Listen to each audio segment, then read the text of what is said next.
There is a machine circling above the ruins of everything we once called home, and it is not searching for survivors.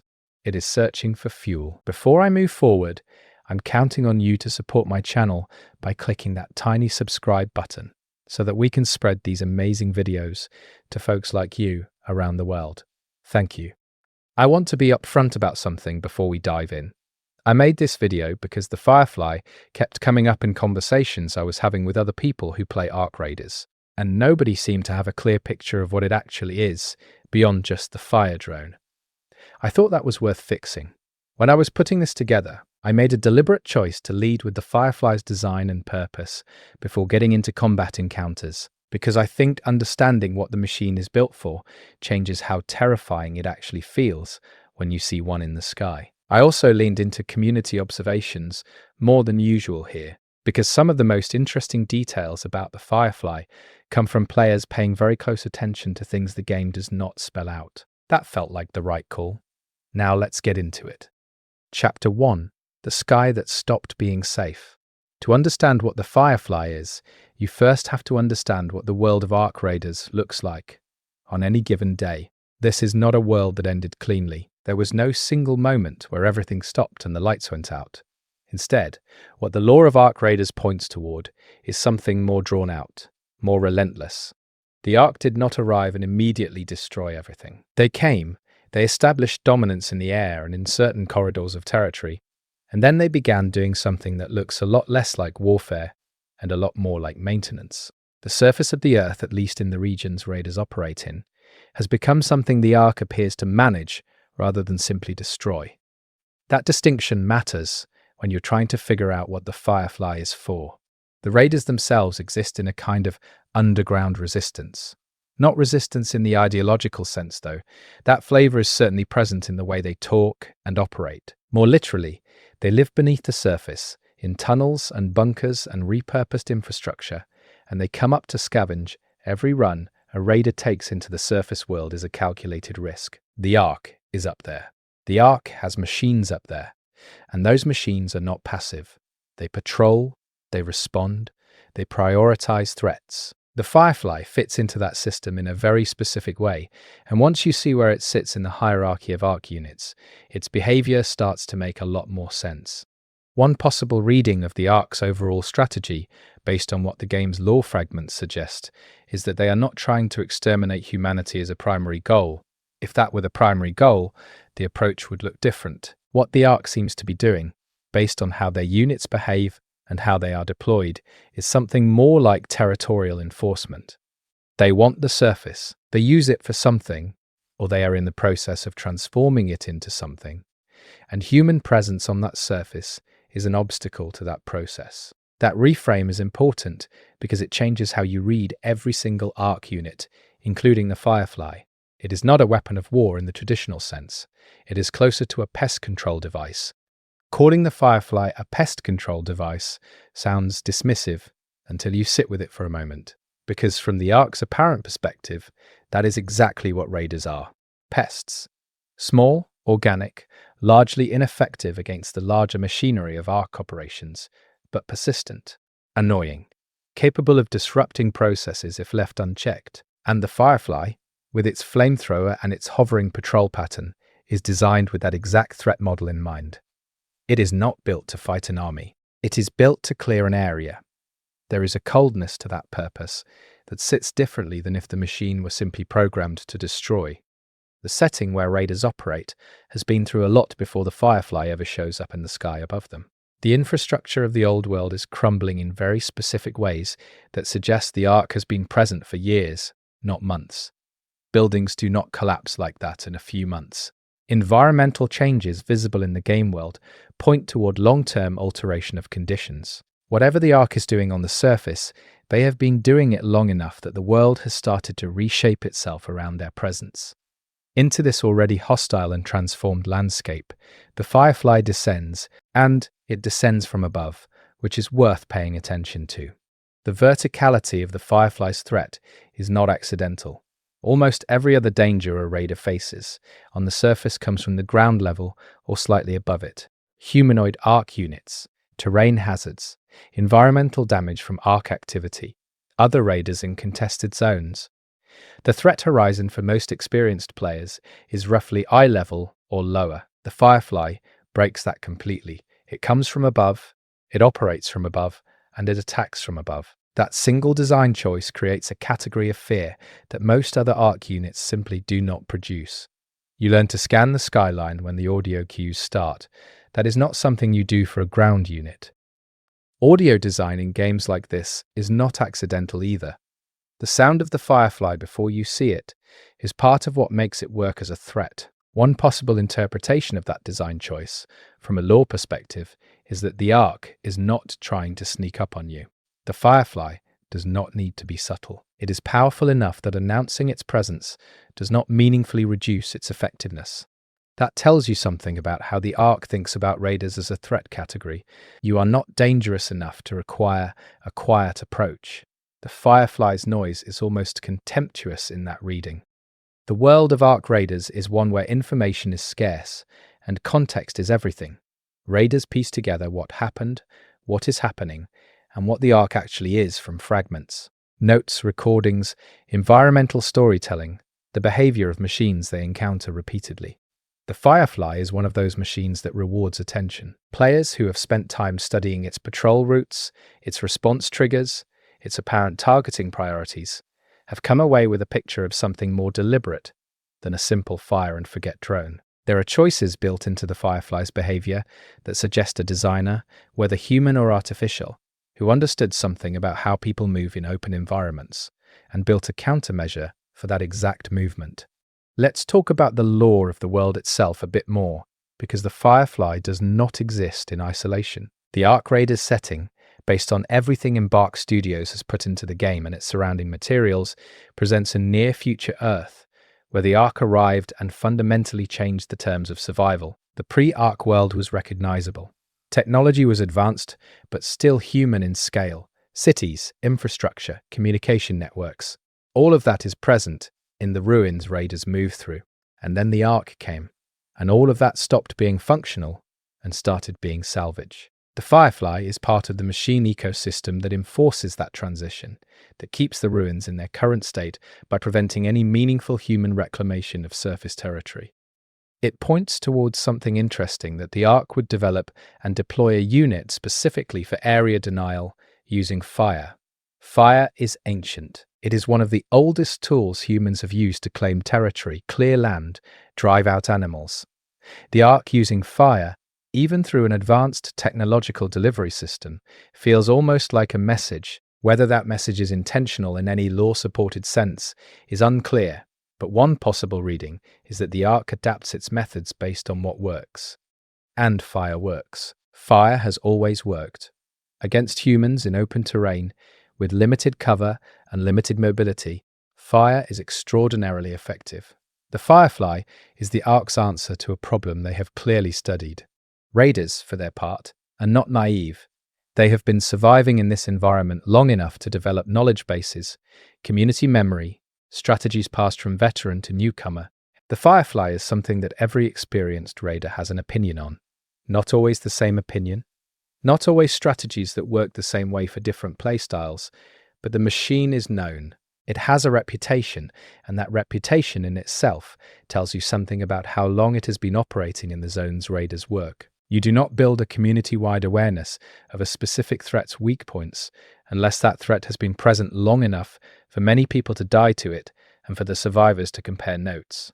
The napalm tank underneath the Firefly is one of those notes. Community discovered, not officially highlighted, pointed to by players who paid attention to the machine's geometry and its destruction animations, and the way damage interacts with different parts of its hull.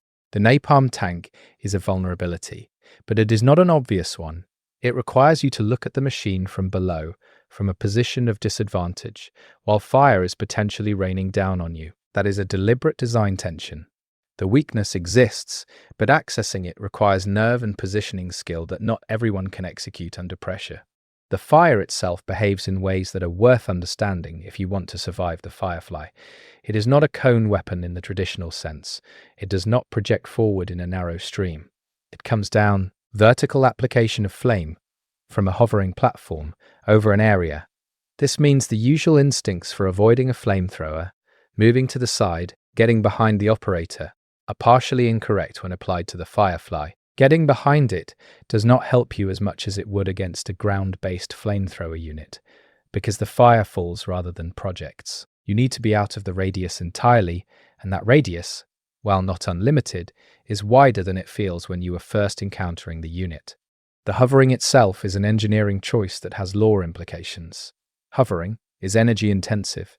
It is not the most efficient way to deploy a weapon platform. The ARC chose it anyway, or the ARC constructed the Firefly with hovering as a feature despite that cost, which suggests that the elevation advantage is worth the energy expenditure. There is a logic to that when you think about what fire does to people who have nowhere to run. Elevated position means you see the terrain, you see where cover is, you see gaps in cover. You can direct your fire at the exposed spaces rather than the protected ones. A ground-based flamethrower can be dodged by a quick raider using terrain. A Firefly can see the terrain and respond to movement within it. Thinking about the Firefly as a surveillance platform that also happens to be a weapons platform is not a stretch based on what the game presents. It watches from above, it tracks movement, it responds to position changes. The fire is almost secondary to the information gathering function in one possible reading.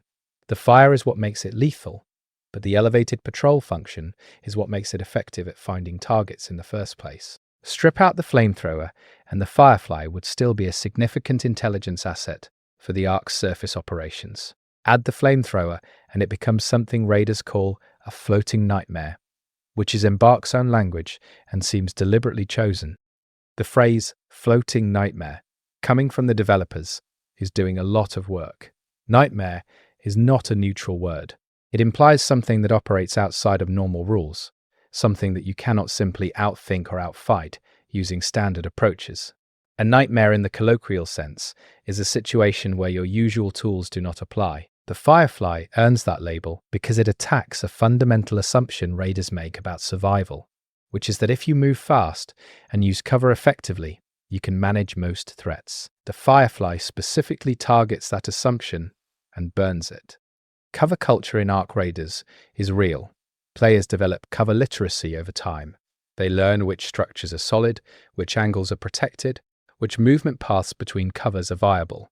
That knowledge is survival knowledge. The Firefly degrades the value of that knowledge without eliminating it entirely. You can still use cover against the Firefly, but the margin for error is smaller and the cover you need is more specific. You need overhead protection, not just lateral. A wall does not help you if fire is coming from above. A roof does. Bridges, overhangs, dense foliage, with enough canopy to block line of sight, and some of the flame spread. The Firefly forces raiders to think three-dimensionally about cover, in a way most other units do not require. This recalibration of how you think about the battlefield is one of the things that makes the Firefly interesting from a design standpoint, and it is also one of the things that makes it interesting from a lore standpoint. The ARC has built a machine that specifically counters the adaptive strategies of its opponents. That requires either very good initial design that anticipated raider behavior, or iterative adaptation to observed raider behavior. Both of those possibilities are interesting. If the ARC anticipated it, they understood human behavior well enough at the time of the Firefly's construction to design against it preemptively. If they adapted, the ARC is a learning system, updating its threat responses based on what it observes. Neither option is comforting. The learning system interpretation has implications beyond the Firefly. If the ARC updates its units based on observed opposition behavior, then every time raiders develop an effective counter to a specific unit, they are also providing the ARC with data that could eventually lead to an improved version of that unit. The Firefly's napalm tank weakness, if the ARC is a learning system, is something the ARC may already know raiders have discovered, which raises the question of whether that weakness has been patched, or whether leaving it in place serves some other purpose. Probably not, based on what the game currently shows, but as a lore question, it is worth sitting with. The zones where raiders operate are not uniformly threatened by the Firefly. Some areas seem to have higher concentrations of Firefly activity than others, and this is not random based on what players have observed. The Firefly appears more frequently in areas that have something the ARC wants protected or monitored. open areas with significant salvage value, locations near what appear to be ARC infrastructure nodes, spaces that raiders would have strong incentive to spend time in. This concentration pattern suggests the Firefly is not just a general patrol unit, it is a specific deterrent, deployed, where the ARC calculates the most human activity will occur. That calculation implies the ARC knows what raiders want. It knows what salvage is valuable. It knows where raiders will go if left to their own devices. And it positions the Firefly at those exact locations. This is sophisticated threat modeling. It is not reactionary.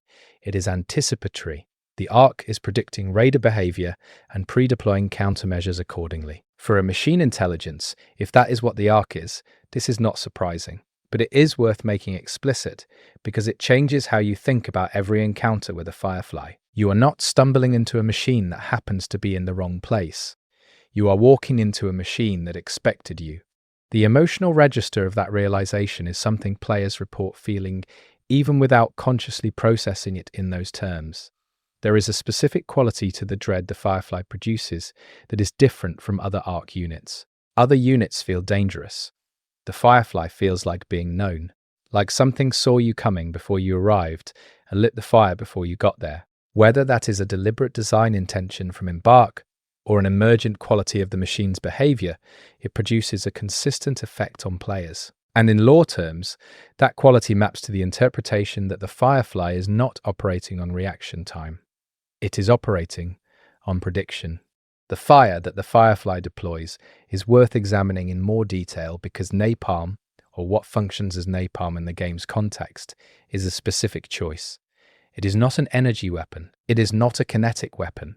It is a chemical weapon in the broadest sense. Incendiary, sticky, burning material that is difficult to escape once it contacts a surface. The choice to use this kind of weapon, rather than something more technologically advanced, is interesting for a machine intelligence that presumably has access to significantly more sophisticated weapons technology. One possible reading is that the ARC uses napalm-style weapons specifically because they work well in outdoor environments against unarmored or lightly armored targets, which is exactly what raiders are. The ARC is not overbuilding its solutions. It is using the minimum effective tool for the job. That minimum effective tool framing again brings us back to the pest control reading. You do not use your most powerful tools on small problems. You use the right tool. And for clearing humans from open terrain, fire delivered from above is the right tool. Cheap enough to deploy in quantity, effective enough to achieve the goal, and carrying a secondary effect that serves the ARC's broader interests, which is that fire destroys salvage. If a raider runs from the Firefly but leaves behind the equipment they came to collect, the ARC has achieved its territorial denial goal without even necessarily killing the raider. The fire burns the prize. The raider escapes with nothing. That outcome, from a strategic standpoint, may be just as acceptable to the ARC as killing the raider outright. Think about what that means for raider psychology and for the lore of how these communities function underground. You do not just face the risk of death when you go to the surface. You face the risk of coming back empty-handed to a community that depends on what you bring back. The Firefly is a threat to more than the individual raider. It is a threat to the social and economic fabric of raider communities. Every successful Firefly encounter that drives away a raider without killing them still damages the community, still depletes resources, still creates psychological attrition in the people who do the scavenging. The Firefly is, in that reading, a machine that understands the pressure points of a scavenging society and targets them specifically. Whether the ARC actually thinks in those terms is a different question. The ARC, whatever it is at the core, operates in ways that produce sophisticated outcomes but may not involve the kind of strategic reasoning that those outcomes imply. This is one of the genuinely interesting tensions in ARC Raiders lore. The machines produce effects that look like strategy, that look like intent, that look like understanding, but the nature of machine intelligence means those effects could be the result of optimization processes rather than conscious planning. The Firefly burns what raiders want and kills what it can reach. Whether something chose that outcome or whether it emerged from a training process is unclear. Both interpretations produce the same burned landscape. The landscape itself in zones with heavy Firefly presence has a particular character that players have noted. Not just burned vegetation, though there is that. The char patterns, the distribution of burn zones, the relationship between fire damage and the locations of salvage concentrations, all of it points toward a machine that has been methodical. Burns in overlapping patterns that suggest passes. Evidence of repeated visits to the same locations. The Firefly is not just passing through, it is maintaining areas, keeping them clear. This is patrol behavior with a maintenance function built in, not just a reactive threat response. Raider veterans who have observed Firefly behavior over extended periods have noted something that, if true, has significant lore implications. The Firefly, they suggest, responds differently to raiders who are stationary versus raiders who are moving. A stationary raider hiding in cover may sometimes avoid triggering an active fire response, while a moving raider in open ground draws immediate attention. This could simply be a line of sight and motion detection mechanic. Or it could suggest something about the Firefly's threat assessment algorithms. Movement, in that reading, registers as the primary threat indicator. A human standing still is less of a concern than a human moving towards something, toward salvage, toward an ARC asset, toward a position that challenges ARC territorial control. That interpretation aligns with a territorial enforcement framing more than a pure kill-on-sight mandate would. The Firefly cares about what you are doing, more than simply that you exist. A raider in cover, not visibly engaging with surface resources, may fall below the Firefly's active threat threshold. A raider sprinting toward a pile of salvage does not. This is, if the community observations are accurate, a machine that is evaluating intent at some level, or at least evaluating behavioral signals that correlate with intent. For a drone, that is sophisticated. For an ARC unit in the context of this game's lore, it is consistent with the broader picture of a machine intelligence that has been refining its threat responses over a long period. The duration of the ARC's presence on Earth is something the lore addresses obliquely rather than directly. There are no clean answers about when exactly the ARC arrived, or how long the invasion phase lasted before settling into the current equilibrium that raiders navigate. What the environmental storytelling suggests is that enough time has passed for the world to forget what normal looked like. Children born into this world have no experiential reference for what cities looked like when they were functional. The machines, including the Firefly, are simply part of the world. They are weather, they are terrain. This normalization of machine threat is one of the more haunting aspects of the lore. For raiders who grew up after the ARC established dominance, the Firefly is not a shock. It is a known hazard, like bad weather or unstable structures. The emotional response to it is more practical than existential. You plan around it, you train for it, you learn which approaches to salvage-rich zones carry higher Firefly risk, and you factor that into your preparation. The existential horror of the machine, the kind of horror that presumably gripped people in the early days of the ARC's arrival, has been worn down by generations of adaptation. What is left is competence and caution. Raiders who encounter a Firefly and die to it are not dying to something that surprises them. They are dying to something they underestimated or for which they were insufficiently prepared. That distinction matters for how we understand raider culture and the social role of lore transmission within those communities. Knowing about the Firefly is a survival advantage. Knowing its patrol patterns, its weakness, its fire radius, its audio signature. This knowledge gets passed down, it gets shared, it becomes part of what experienced raiders teach newcomers. In that sense, the Firefly is not just a threat, it is a curriculum. Surviving the Firefly, or dying to it and having that death analyzed by other raiders, produces knowledge that keeps future raiders alive. The machine, inadvertently, is part of how raider communities maintain and transmit survival expertise. The specific knowledge about the napalm tank as a weakness sits at an interesting intersection of information and risk. Knowing the weakness exists is common knowledge among experienced raiders. Being able to exploit it is a different matter. The mechanical skill required to position yourself beneath the Firefly, acquire the napalm tank as a target, and deal sufficient damage before the fire incinerates you is substantial. Many raiders know the weakness and cannot practically use it.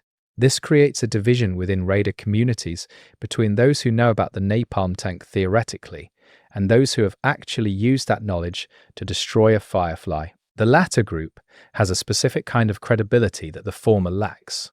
That credibility hierarchy within raider communities, the people who have actually taken down a Firefly versus the people who know how it is done in theory, is a microcosm of how expertise works in survival communities generally. The person who has done the thing is different from the person who knows how it is done. Not always more knowledgeable in the abstract, but possessing a different kind of knowledge. Embodied knowledge, muscle memory, the ability to execute under pressure because they have executed under pressure before.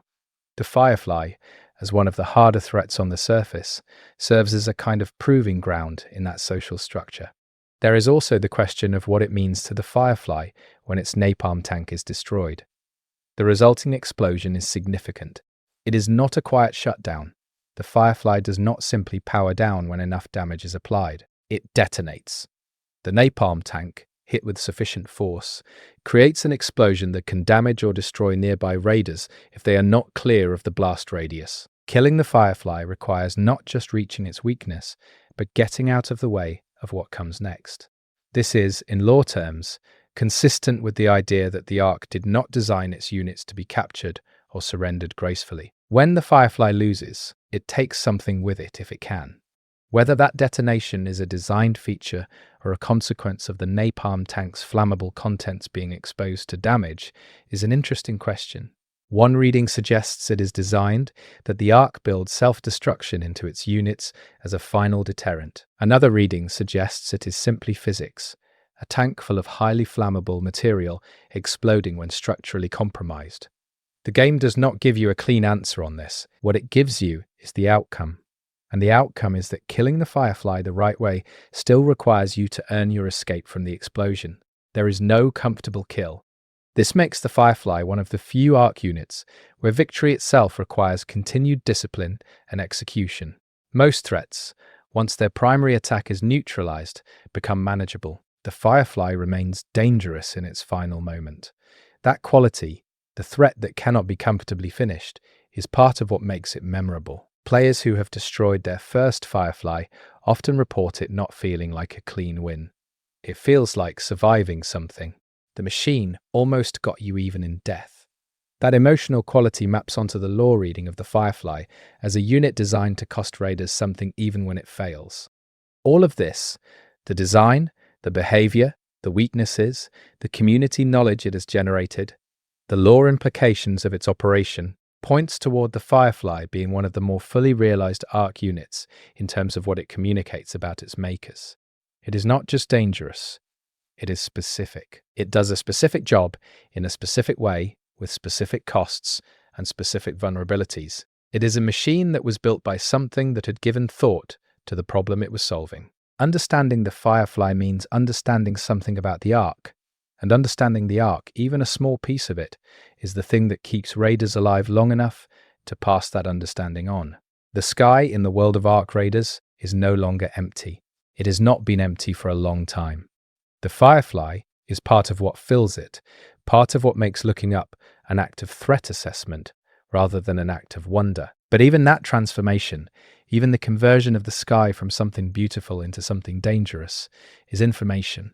It tells you who is up there and what they want and how they enforce their ownership of the air. The Firefly owns the air above the zones it patrols, not forever, not without cost, but effectively enough that raiders plan around it rather than through it. That planning, that adaptation, that ongoing negotiation between raider mobility and Firefly presence is one of the live tensions in ARC Raiders as a game and as a setting.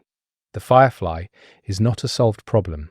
It is a recurring challenge that requires current solutions and current skill. It does not respect your previous experience with it unless that experience has been converted into reflexes and pattern recognition that you can apply under fire, literally under fire, which is where we are going to spend a lot of time in the chapters ahead, looking at the Firefly from every angle this lore allows. Chapter 2.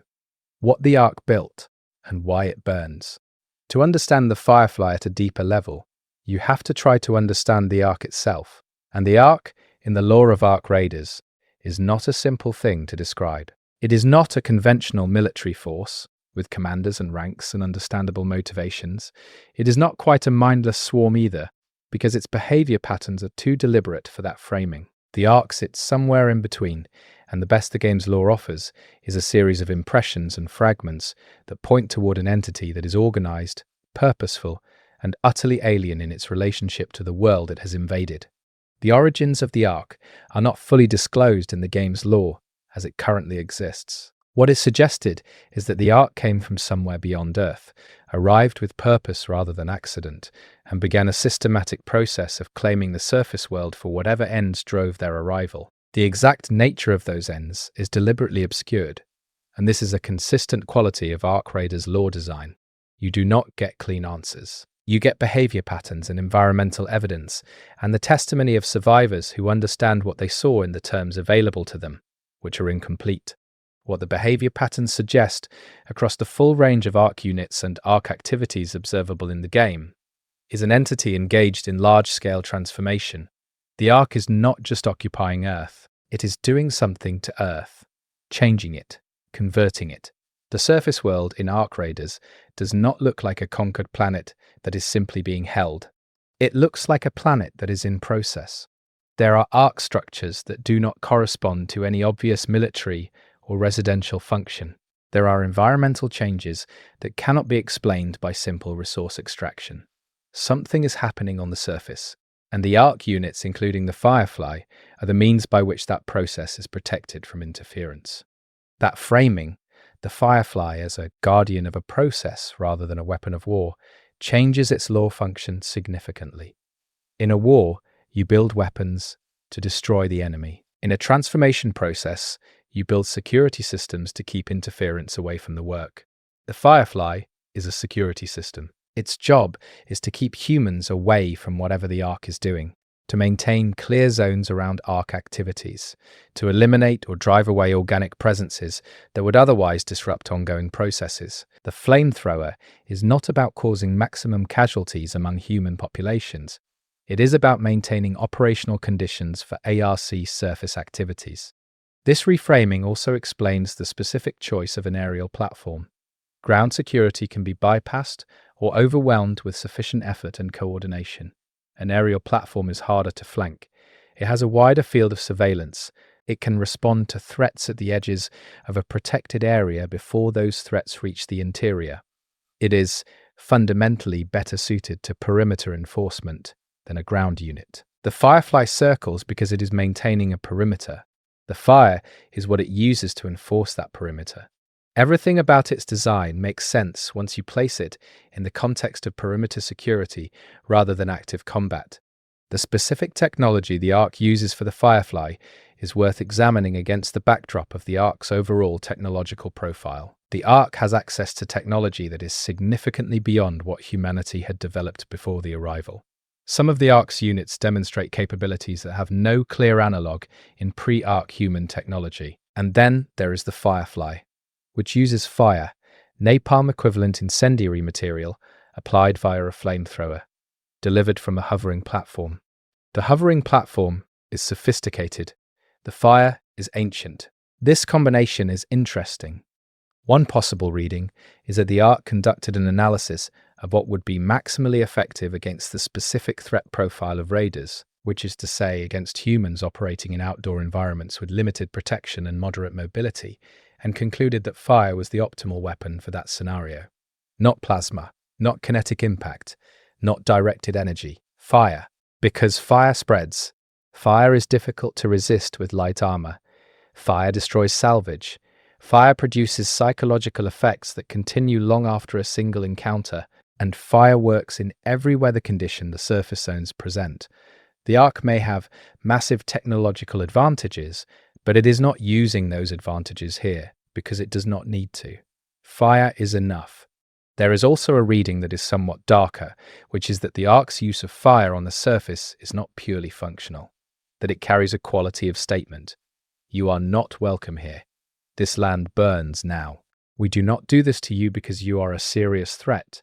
We do this because we can, and because it removes you, and because the removal is the point. That reading attributes a kind of contempt to the ARC that is harder to support from lore alone, but that many players find emotionally accurate to how the Firefly feels when you're on the receiving end of it.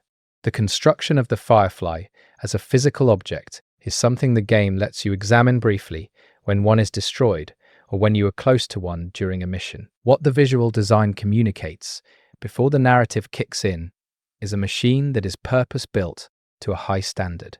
It is not improvised. It is not repurposed from another function. Every element of the Firefly's chassis is designed around the function of hovering aerial weapon delivery. The napalm tank is integrated into the underside in a way that is efficient but creates the structural vulnerability that players have identified. The propulsion system is multiple redundant units arranged to provide stable hovering at the altitudes the Firefly operates at. That redundancy in the propulsion system is interesting because it suggests the Firefly was designed to continue operating even if individual propulsion components are damaged. You cannot simply shoot off one of its propulsors and watch it fall. It compensates. It maintains altitude. Only sustained and specific damage, or the napalm tank explosion, will actually bring it down. This resilience is designed in. The ARC expected the Firefly to take hits and intended for it to remain functional under fire, which means the ARC expected something that could hit it. The Firefly was designed knowing that raiders or whatever organic opposition existed when the Firefly was designed would attempt to shoot it down. The history of the Firefly as a design, when it was built and how it was refined, is not something the current lore addresses in any detail. But the design's sophistication, including the countermeasures built into its structure against the kinds of attacks it has actually faced, implies a design history. Iteration. Earlier versions that were vulnerable in additional ways, or more vulnerable in the ways it is still vulnerable, that were updated after losses in the field. If the ARC is capable of that kind of design iteration, that is significant. It means the machines you face today are not the first generation. They are the product of however many generations of refinement it took to produce units that are effective enough to be worth deploying at scale. The scale of Firefly deployment is something players encounter experientially rather than through explicit lore. There are enough Fireflies in the zones raiders operate in that they are a common threat rather than a rare encounter. This is not a boss unit. It is a patrol unit. It appears regularly, in predictable areas, as part of the normal operational environment of ARC-controlled surface zones. That commonality tells you something about the ARC's production capacity and about the priority it places on aerial area denial. If Fireflies were expensive or rare, they would be used selectively. Their ubiquity suggests they are a standard part of the ARC's surface security infrastructure. Standard infrastructure is maintained. It is not just deployed once and left. The ARC presumably maintains its Firefly units, replaces ones that are destroyed, potentially redeploys them based on observed patterns of raider activity. This maintenance function implies either automated repair and replacement systems or a level of ARC operational management that extends to individual unit lifecycle management. Either way, the Firefly is not a fixed threat. It is a renewable one. Killing a Firefly does not clear a zone. It creates a temporary gap in coverage that the ARC will, based on observed patterns, eventually address. This is one of the more frustrating aspects of Firefly encounters for players who think in terms of clearing threats. You cannot permanently solve the Firefly problem in a given zone. You can handle the individual unit that is threatening you in the moment. But the ARC's ability to replenish its patrols means that the threat exists at the systemic level, not just the individual unit level. Taking down a Firefly is a local solution to a systemic problem. It buys you time and space in the moment. It does not change the underlying condition. Raiders who understand this operate differently than raiders who are still thinking in terms of clearing and claiming. Experienced raiders treat Firefly encounters as navigational problems rather than combat challenges. The question is not always how to kill the Firefly. The question is how to get where you are going while the Firefly is doing what it does. Sometimes the answer involves killing the Firefly. Often it involves not being where the Firefly is looking. The machine is doing its job regardless of whether it ever actually fires at you on a given run. Its presence alone has already altered your approach, your route, your timing. That alteration is the Firefly succeeding at its function. The psychological dimension of operating in zones with known Firefly presence is something veteran raiders understand implicitly, and that newer raiders learn through experience. You are more careful, you spend more time in cover, you move in shorter bursts between protected positions, you look up more than you otherwise would. All of these behavioral changes, produced by the mere knowledge of Firefly presence, are wins for the ARC, without the Firefly ever firing a shot at you specifically. The machine changes how you use the zone before it ever targets you. This is area denial at a level beyond the physical. It is psychological area denial, and it is extraordinarily effective. The specific character of fire as a psychological threat is part of why the Firefly achieves this psychological denial more effectively than most other ARC units. Other units kill you. The Firefly burns you. There is something in the human fear response to fire that runs deeper than the fear of other forms of damage. Fire is painful in a way that activates instincts that go back farther than any rational decision-making system. It does not just threaten your existence. It threatens your existence in a way that your nervous system has been primed over millions of years to avoid with maximum urgency. The Firefly weaponizes that primal response. It uses it against you just as deliberately as it uses the flamethrower itself. Game designers know this, and Embark clearly knew it when they designed the Firefly. The choice to make fire the weapon is not just about mechanical balance or visual spectacle. It is about the specific quality of fear fire produces. The Firefly is more frightening than it would be if it used a different weapon system of equivalent mechanical lethality. A Firefly with a high-powered projectile weapon that did identical damage would not produce the same quality of dread. Fire does something to the player's stress response that projectiles do not. This is intentional. The Firefly is designed to be feared, not just to be dangerous. From a lore perspective, if the ARC understands human psychology well enough to design units that exploit specific fear responses, that is significant. It suggests the ARC has studied humanity in enough detail to incorporate psychological effectiveness into its unit design philosophy. The Firefly is not just a physical threat, it is a psychological weapon that happens to also be a physical threat. Those are different design goals. And the fact that the Firefly achieves both suggests either very sophisticated ARC intelligence about human psychology or a very long period of operational observation that allowed them to refine their approach based on results. The operational observation interpretation is interesting because it places the Firefly in a history of ARC units that did not work as well.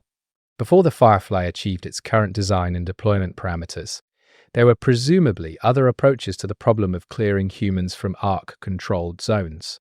Some of those approaches were presumably less effective. The raiders of previous generations, if there have been previous generations in the game's timeline, would have faced different threats. The current Firefly may represent the ARC's best current answer to the problem of persistent human scavenger activity, refined through decades of operational experience in the zones.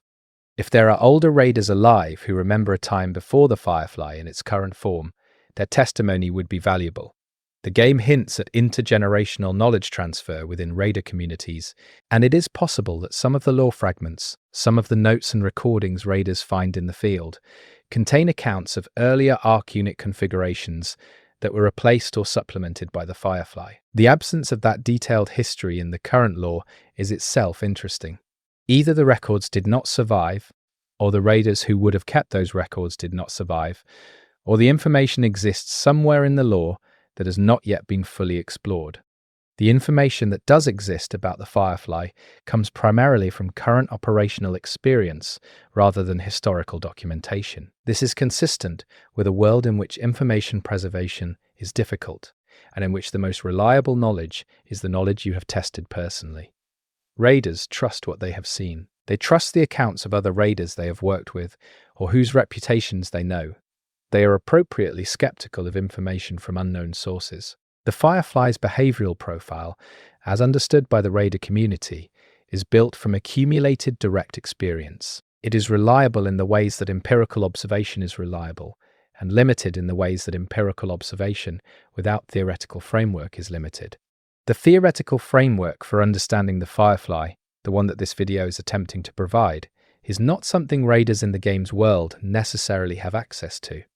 They know what the Firefly does. They know how to survive it in many cases. They do not necessarily know why it exists in its current form. what design philosophy produced it, what operational role it plays in the ARC's larger strategy. That level of understanding requires stepping back from the immediate survival context and thinking about the machine from the outside. This is something we can do because we are looking at the game's lore from a position of external analysis.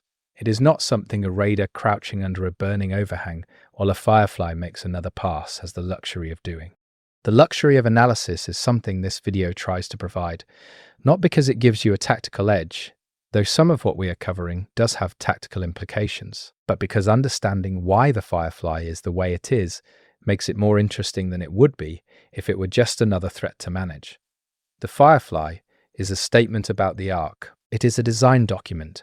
Every choice built into it reflects something about the intelligence that built it and the problem that intelligence was solving. Reading those choices carefully gives you a window into the ARC that the game's more direct lore does not always provide.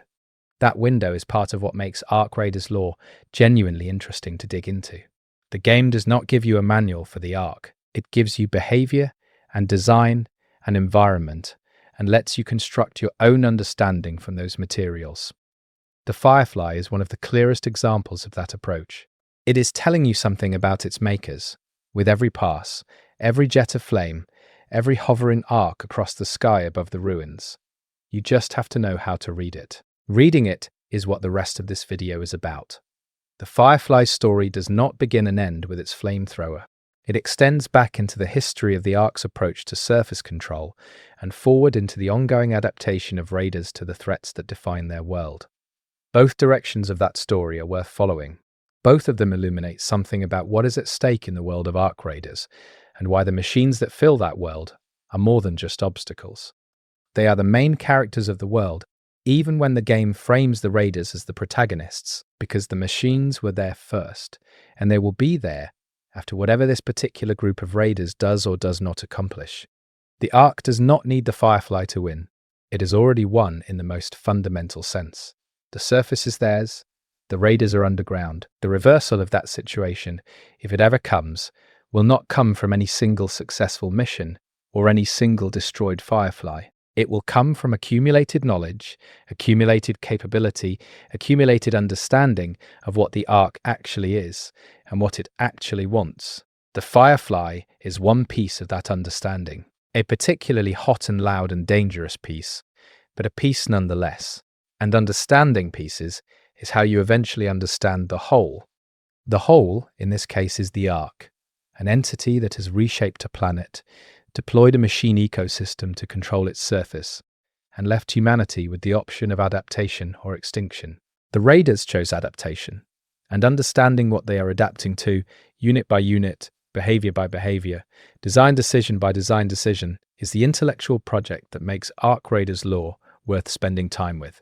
The Firefly is where we are starting that project today because it is immediate, it is well documented by the player community, and it is a particularly clear example of ARC design philosophy in action. The philosophy, as best as we can read it from the evidence, is this: use the minimum effective force, prioritize area denial over direct elimination, build units that are resilient enough to be cost-effective to deploy at scale, exploit the specific vulnerabilities of the target population, including psychological vulnerabilities, and build redundancy into units so that they continue performing their function even when damaged. The Firefly embodies all of these principles. It is not the most powerful ARC unit. It is not the most technologically sophisticated, but it is extraordinarily effective at what it does, which is making the surface world a place that humans cannot comfortably occupy. That effectiveness is the point. And that effectiveness is what we will continue exploring in the chapters ahead.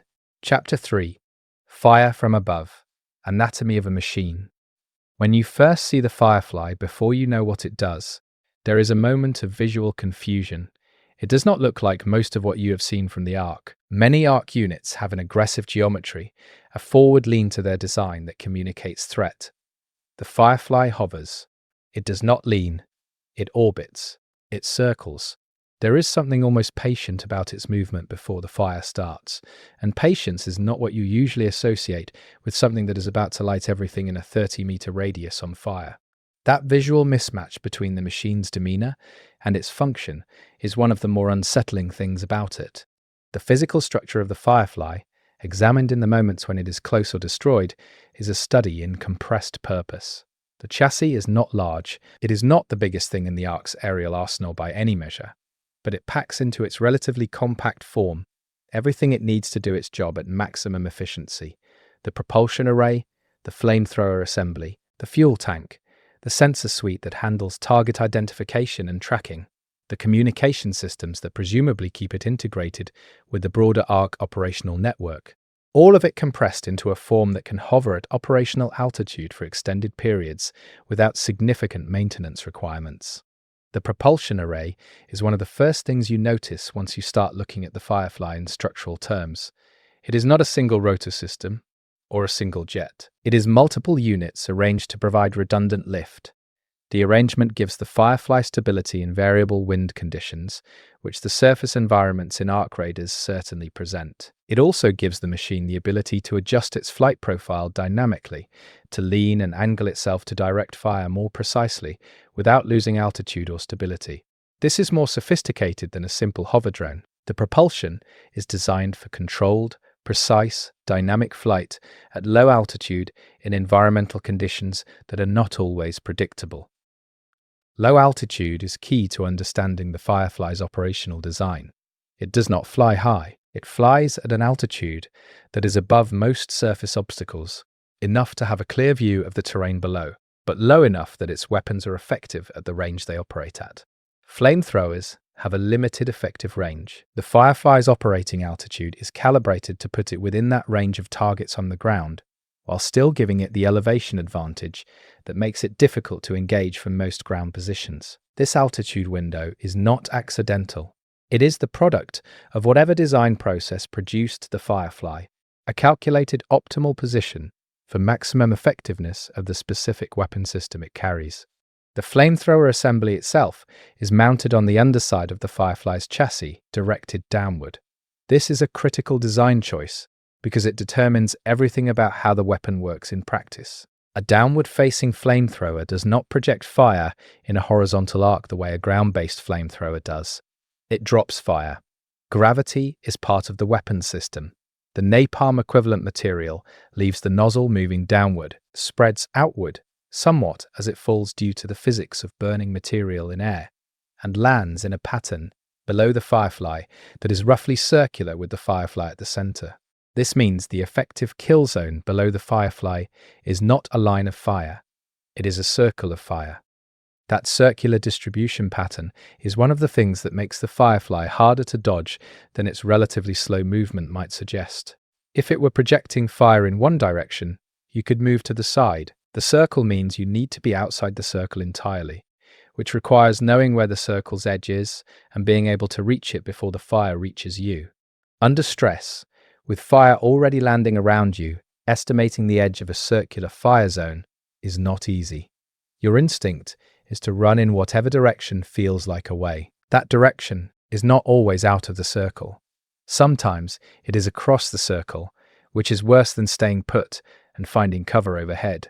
The coverage circle changes as the Firefly moves, because the Firefly is always moving. Its patrol pattern is not stationary hovering. It circles, it passes, it returns. This movement creates a dynamic fire zone that shifts as the machine moves.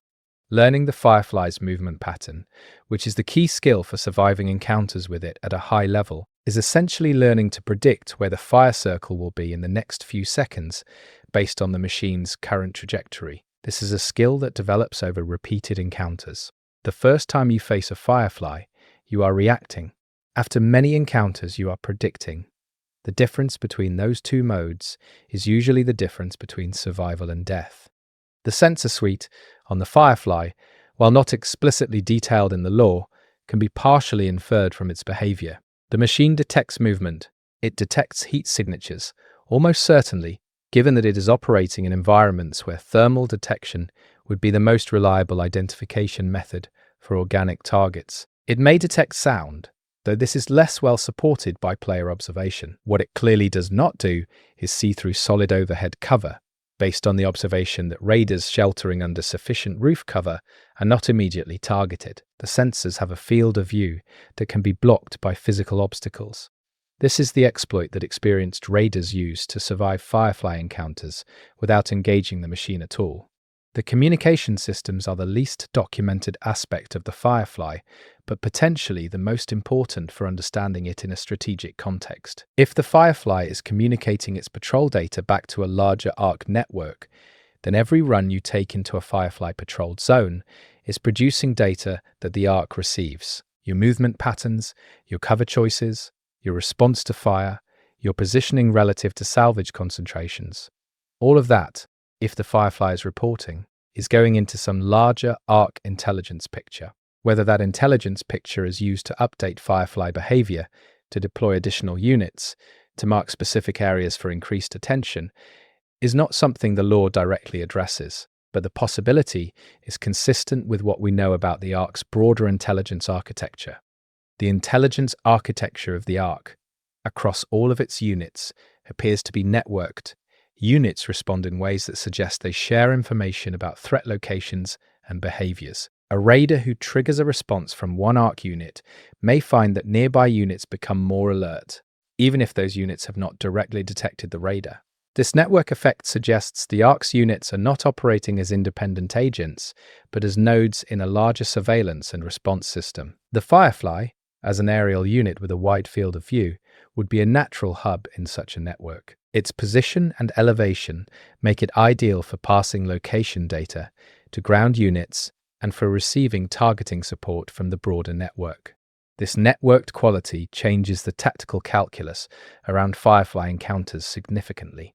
Engaging a Firefly is not just a two-party interaction between you and the machine, it is potentially an interaction that the entire ARC network in that zone is aware of.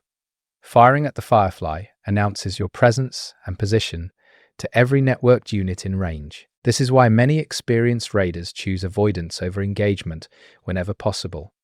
The cost of engaging the Firefly is not just the risk of the fire and the napalm tank explosion. It is the potential escalation that comes from announcing yourself to the wider ARC network. The fuel supply for the Firefly's flamethrower is finite, though the Firefly's patrol duration suggests it carries a significant quantity of the material.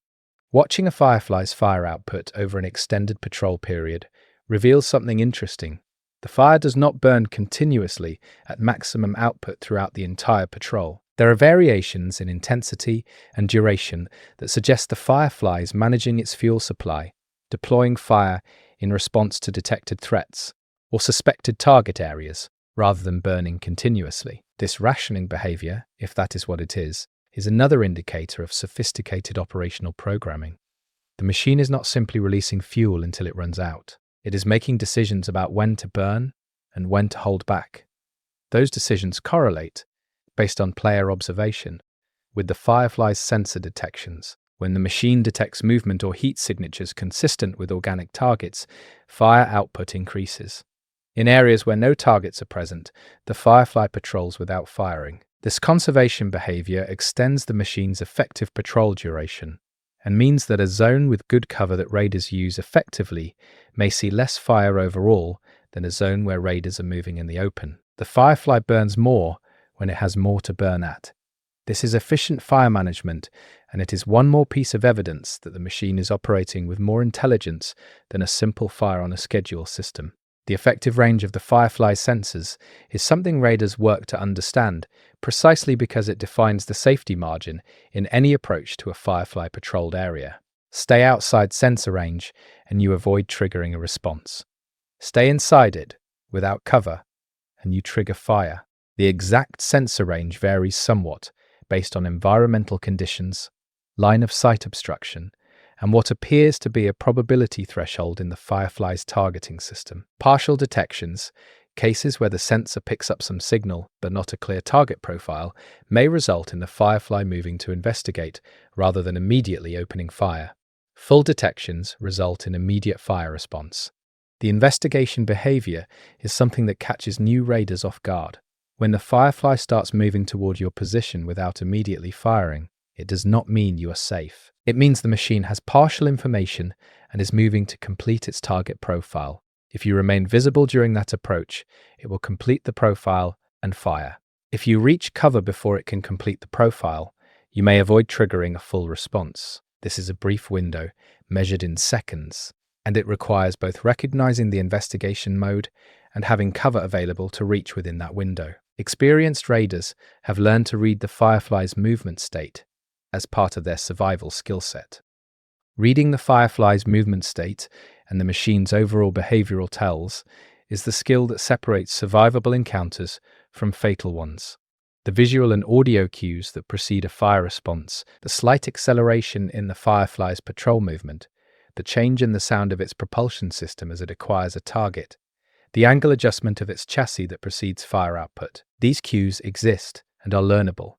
They are part of what makes the Firefly a designed threat rather than a random one. A truly random threat produces no readable pattern. The Firefly has patterns. They are intentional on the design level because a totally unreadable threat would be frustrating rather than tense. The Firefly is tense. You can read it, but only if you have learned to do so, and the learning process costs most raiders something on the way. The chassis angle adjustment before fire is one of the most reliable tells. When the Firefly has acquired a target and is preparing to fire, it adjusts its orientation to optimize the downward angle of the flamethrower nozzle for the target's position. This adjustment takes a fraction of a second, but it is visible. It is the machine finding its shot. Players who recognize this tell have a brief window, in some cases just enough time to break for cover or to create distance before the fire reaches them. It does not guarantee survival, but it narrows the margin in which survival is possible and makes that margin accessible to players with sufficient reaction speed. The fire output itself has a startup characteristic that is also useful to know. The flame does not instantly appear at full intensity. There is a brief ramp-up as the ignition system engages and the fuel flow reaches full pressure. This ramp-up is visible and adds to the window between the tell and the full fire expression. The total window from chassis angle adjustment to full fire intensity is short, probably 1 to 2 seconds in most encounters. But that window is not zero. A raider who can read the tell and react instantly has a non-trivial chance of reaching cover. A raider who does not recognize the tell until the fire is already burning around them has significantly worse odds. The sustained nature of the fire, once it is going, is one of the Firefly's key advantages over weapons with a single impact. A bullet or energy projectile hits once, you take the damage, and you continue. Fire persists. It continues to damage you as long as you are in contact with it. It spreads to surfaces, creating additional hazards beyond the initial fire zone. It marks the area where you were, potentially burning cover that you were relying on, and forcing you to move to secondary cover. The persistent and spreading quality of fire as a weapon system is part of why the Firefly is more dangerous than an equivalent machine with a different weapon would be. The damage does not stop when the Firefly stops firing. It continues for as long as the burning material continues to burn. Surface materials in ARC Raiders zones burn at different rates and to different extents. Wood and fabric burn readily. Metal and concrete do not burn but can be heated by the flame. Vegetation burns depending on its moisture content, which varies by zone and weather condition. The Firefly's effectiveness in any given area is partly a function of what the terrain offers as fuel for secondary fires. In heavily vegetated zones, a single Firefly pass can create secondary fire spread that dramatically expands the hazard area beyond the machine's own direct fire output. In rocky or heavily concrete zones, secondary spread is minimal. This terrain interaction is something experienced raiders factor into their zone assessment before beginning a run in Firefly active areas. Zone assessment is the pre-mission version of the skill that becomes real-time threat reading during an actual encounter. Before you enter a Firefly patrolled area, if you have the luxury of observation time, you assess the terrain for the factors that affect fire behavior. You look at what is burnable and plan routes that use non-burnable cover. You identify overhead shelter positions, the hard cover that the Firefly cannot fire through. You note the Firefly's patrol boundaries if you can observe them without being in range. All of this preparation is what separates a run that is challenging and manageable from one that is purely reactive and survival dependent. The preparation culture around Firefly encounters within raider communities is worth noting from a lore perspective. It represents the community's adaptive response to a consistent and lethal threat. You do not casually wander into Firefly territory.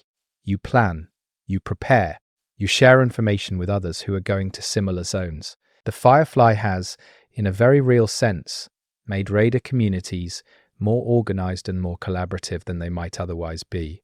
A threat that can be survived alone through pure skill creates lone wolf culture. A threat that requires preparation, information, and often team coordination creates community culture. The Firefly, by being the kind of threat it is, has shaped how raider communities organize themselves. That social shaping effect is one of the unintended, from the ARC's perspective, consequences of deploying the Firefly. The machine's intent is to deny surface access. Its effect includes building organizational capacity in the communities it is trying to suppress. Every raider who survives a Firefly encounter and shares what they learned with their community makes that community slightly more capable of surviving the next Firefly encounter.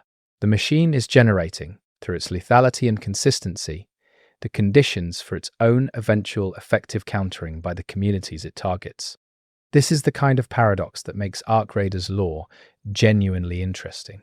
The ARC's tools of suppression are also, inadvertently, tools of raider development. The harder and more consistent the ARC's pressure, the more organized and adaptive the communities it is pressuring become. The Firefly has killed many raiders, but the survivors of Firefly encounters have become the architects of raider knowledge about how to survive Firefly encounters. And that knowledge, distributed across communities and refined over time, represents a genuine degradation of the Firefly's effectiveness against the raider population as a whole, even as it remains lethal to individual raiders who lack that knowledge.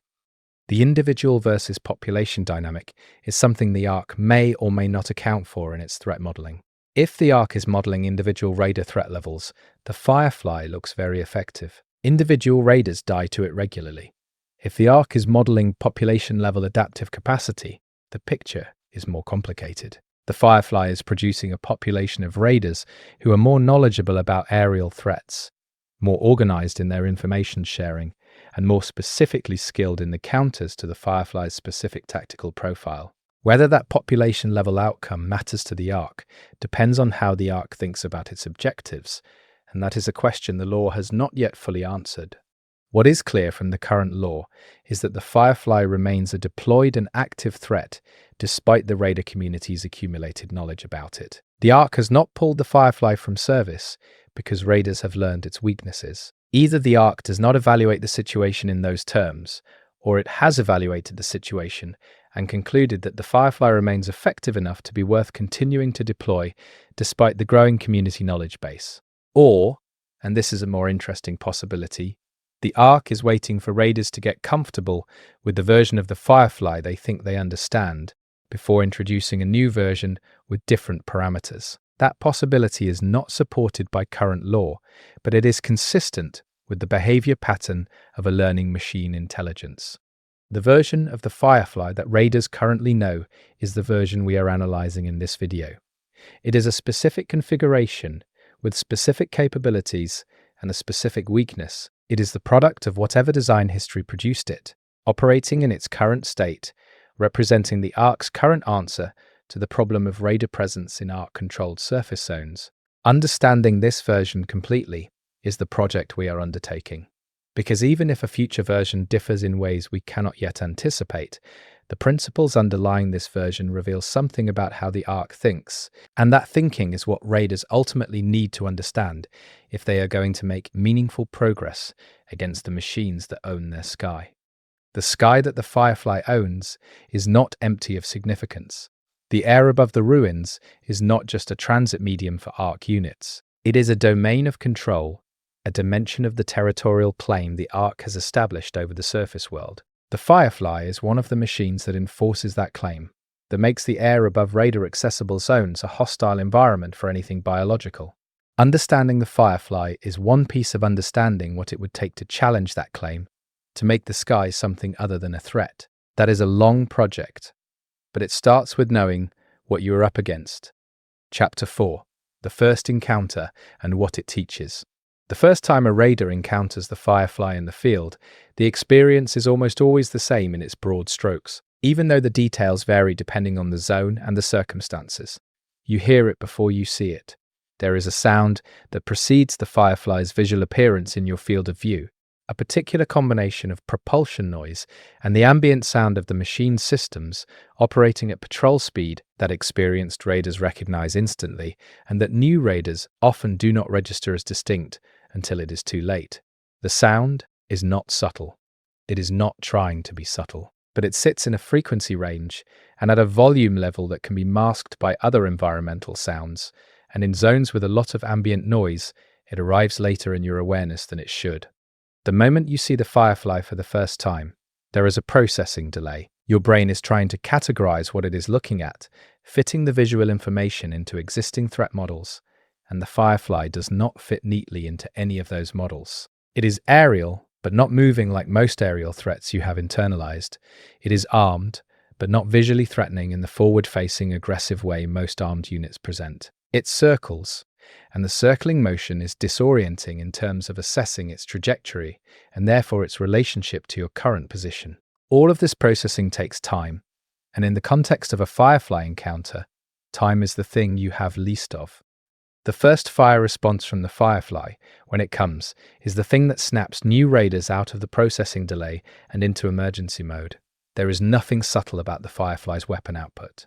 It is loud, it is bright, and it produces immediately visible and immediately dangerous effects on the terrain below it. A raider who was standing in the open when the fire starts moving toward them has a second or two to make a decision that will determine whether they survive the next 30 seconds. Those raiders who make the right decision, which is to move to overhead cover immediately and quickly, learn from the experience. Those who make the wrong decision, which is to run horizontally in a direction that keeps them under the Firefly's coverage circle, often do not get a chance to learn. The pedagogical function of first Firefly encounters is something raider communities have built around, because the first encounter is almost always a near-death experience or an actual death.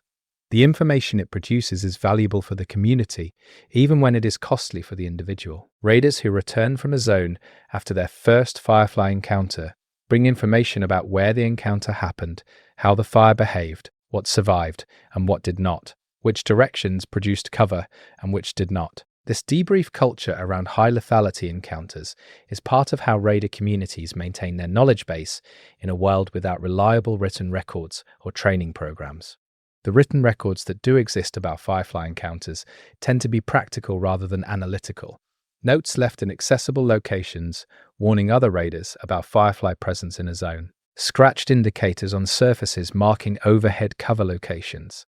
Simple systems of environmental marking that communicate hazard information to people who know the code. These records are part of the environmental storytelling the game provides, and they represent the accumulated survival wisdom of people who went into these zones before you and wanted whoever came after them to have a slightly better chance. The Firefly, in generating the need for these records, has contributed to a kind of underground communication network that spans raider zones and connects communities through shared survival knowledge. The first time a raider successfully avoids a Firefly without engaging it, either by reaching overhead cover in time or by simply not being in the machine's sensor range when it passes, the lesson is different from the first encounter lesson. The first encounter teaches you what the Firefly does. The first successful avoidance teaches you that you can survive its presence without fighting it. That is a significant cognitive shift, and it opens up a different mode of operating in Firefly-patrolled zones. You are no longer purely reactive. You are starting to engage with the machine as a puzzle that has solutions rather than as a threat that is purely overwhelming. The puzzle-solving mode that experienced raiders develop around Firefly encounters is worth describing in detail because it illuminates how the machine's design creates a specific kind of engagement rather than just a hazard to avoid or destroy. The Firefly puzzle has several components. The patrol pattern, which is learnable over time, and which defines the windows of opportunity during which you can move through the zone without being in the machine's active coverage area. The sensor range, which defines how close you can get to the machine while remaining undetected if you are using terrain appropriately. The overhead cover network, which defines the safe havens in the zone where the machine's fire cannot reach you, and the timing of the fire response cycle, which defines how long you need to be in cover before the machine moves off and the next movement window opens. Mastering all four of those components simultaneously is the skill that makes a raider effective in Firefly-heavy zones. Most players master them sequentially. Patrol pattern first, because it is the most visible and most immediately relevant. Sensor range second, because it becomes relevant once you start making more deliberate movement decisions. Overhead cover network third, because identifying useful cover positions takes time spent in the zone and attention to detail about what the terrain offers. Fire response timing fourth, because this requires the most repetition to internalize accurately. The sequence in which raiders develop these skills maps to the sequence of their competence levels in Firefly encounters. Early-stage raiders who have only the patrol pattern have low survivability in active Firefly zones. Mid-stage raiders who have patrol pattern and sensor range knowledge are significantly safer. Advanced raiders who have all four components mastered are capable of working efficiently in zones with high Firefly concentrations. The difference in efficiency between these stages is not linear. Each component adds disproportionate value because the components interact. Knowing the patrol pattern is more valuable when combined with knowledge of the sensor range because you can calculate exactly when and where movement is safe, rather than making probability estimates. The interaction effects between these skill components create a high ceiling for Firefly expertise. Players who have truly mastered the Firefly encounter, who can predict the machine's position, maintain awareness of their own position relative to sensor range, identify and use the overhead cover network fluidly, and time their movements to the fire response cycle, can operate in zones that would be completely inaccessible to less experienced raiders. They can reach salvage that nobody else can reach. They can spend time in areas that the Firefly is nominally patrolling and collect resources that the machine's presence was intended to deny. This is the highest expression of what it means to successfully counter the Firefly without necessarily engaging it at all. Engaging the Firefly when it does happen is a separate skill set from avoidance. Some raiders specialize in avoidance. Others, particularly those whose playstyle or mission requirements sometimes make engagement unavoidable, develop the engagement skill set in addition to, or instead of, pure avoidance. The engagement approach requires everything the avoidance approach requires in terms of reading the machine's behavior, plus the additional element of targeting the napalm tank and a combat stress while fire is potentially landing around you. The napalm tank is not a large target relative to the overall size of the Firefly. It is not the most visible part of the machine. It requires you to look at the machine from below, which is not the position you would naturally choose to be in relative to something that is dropping fire at you. Acquiring it as a target in the chaos of an active fire response, with smoke and flame obscuring your view and your stress response making fine motor control difficult, is genuinely hard. This is not a design flaw. It is a design feature. The weakness is real, but it is protected by the conditions under which you must exploit it. You have to earn the shot.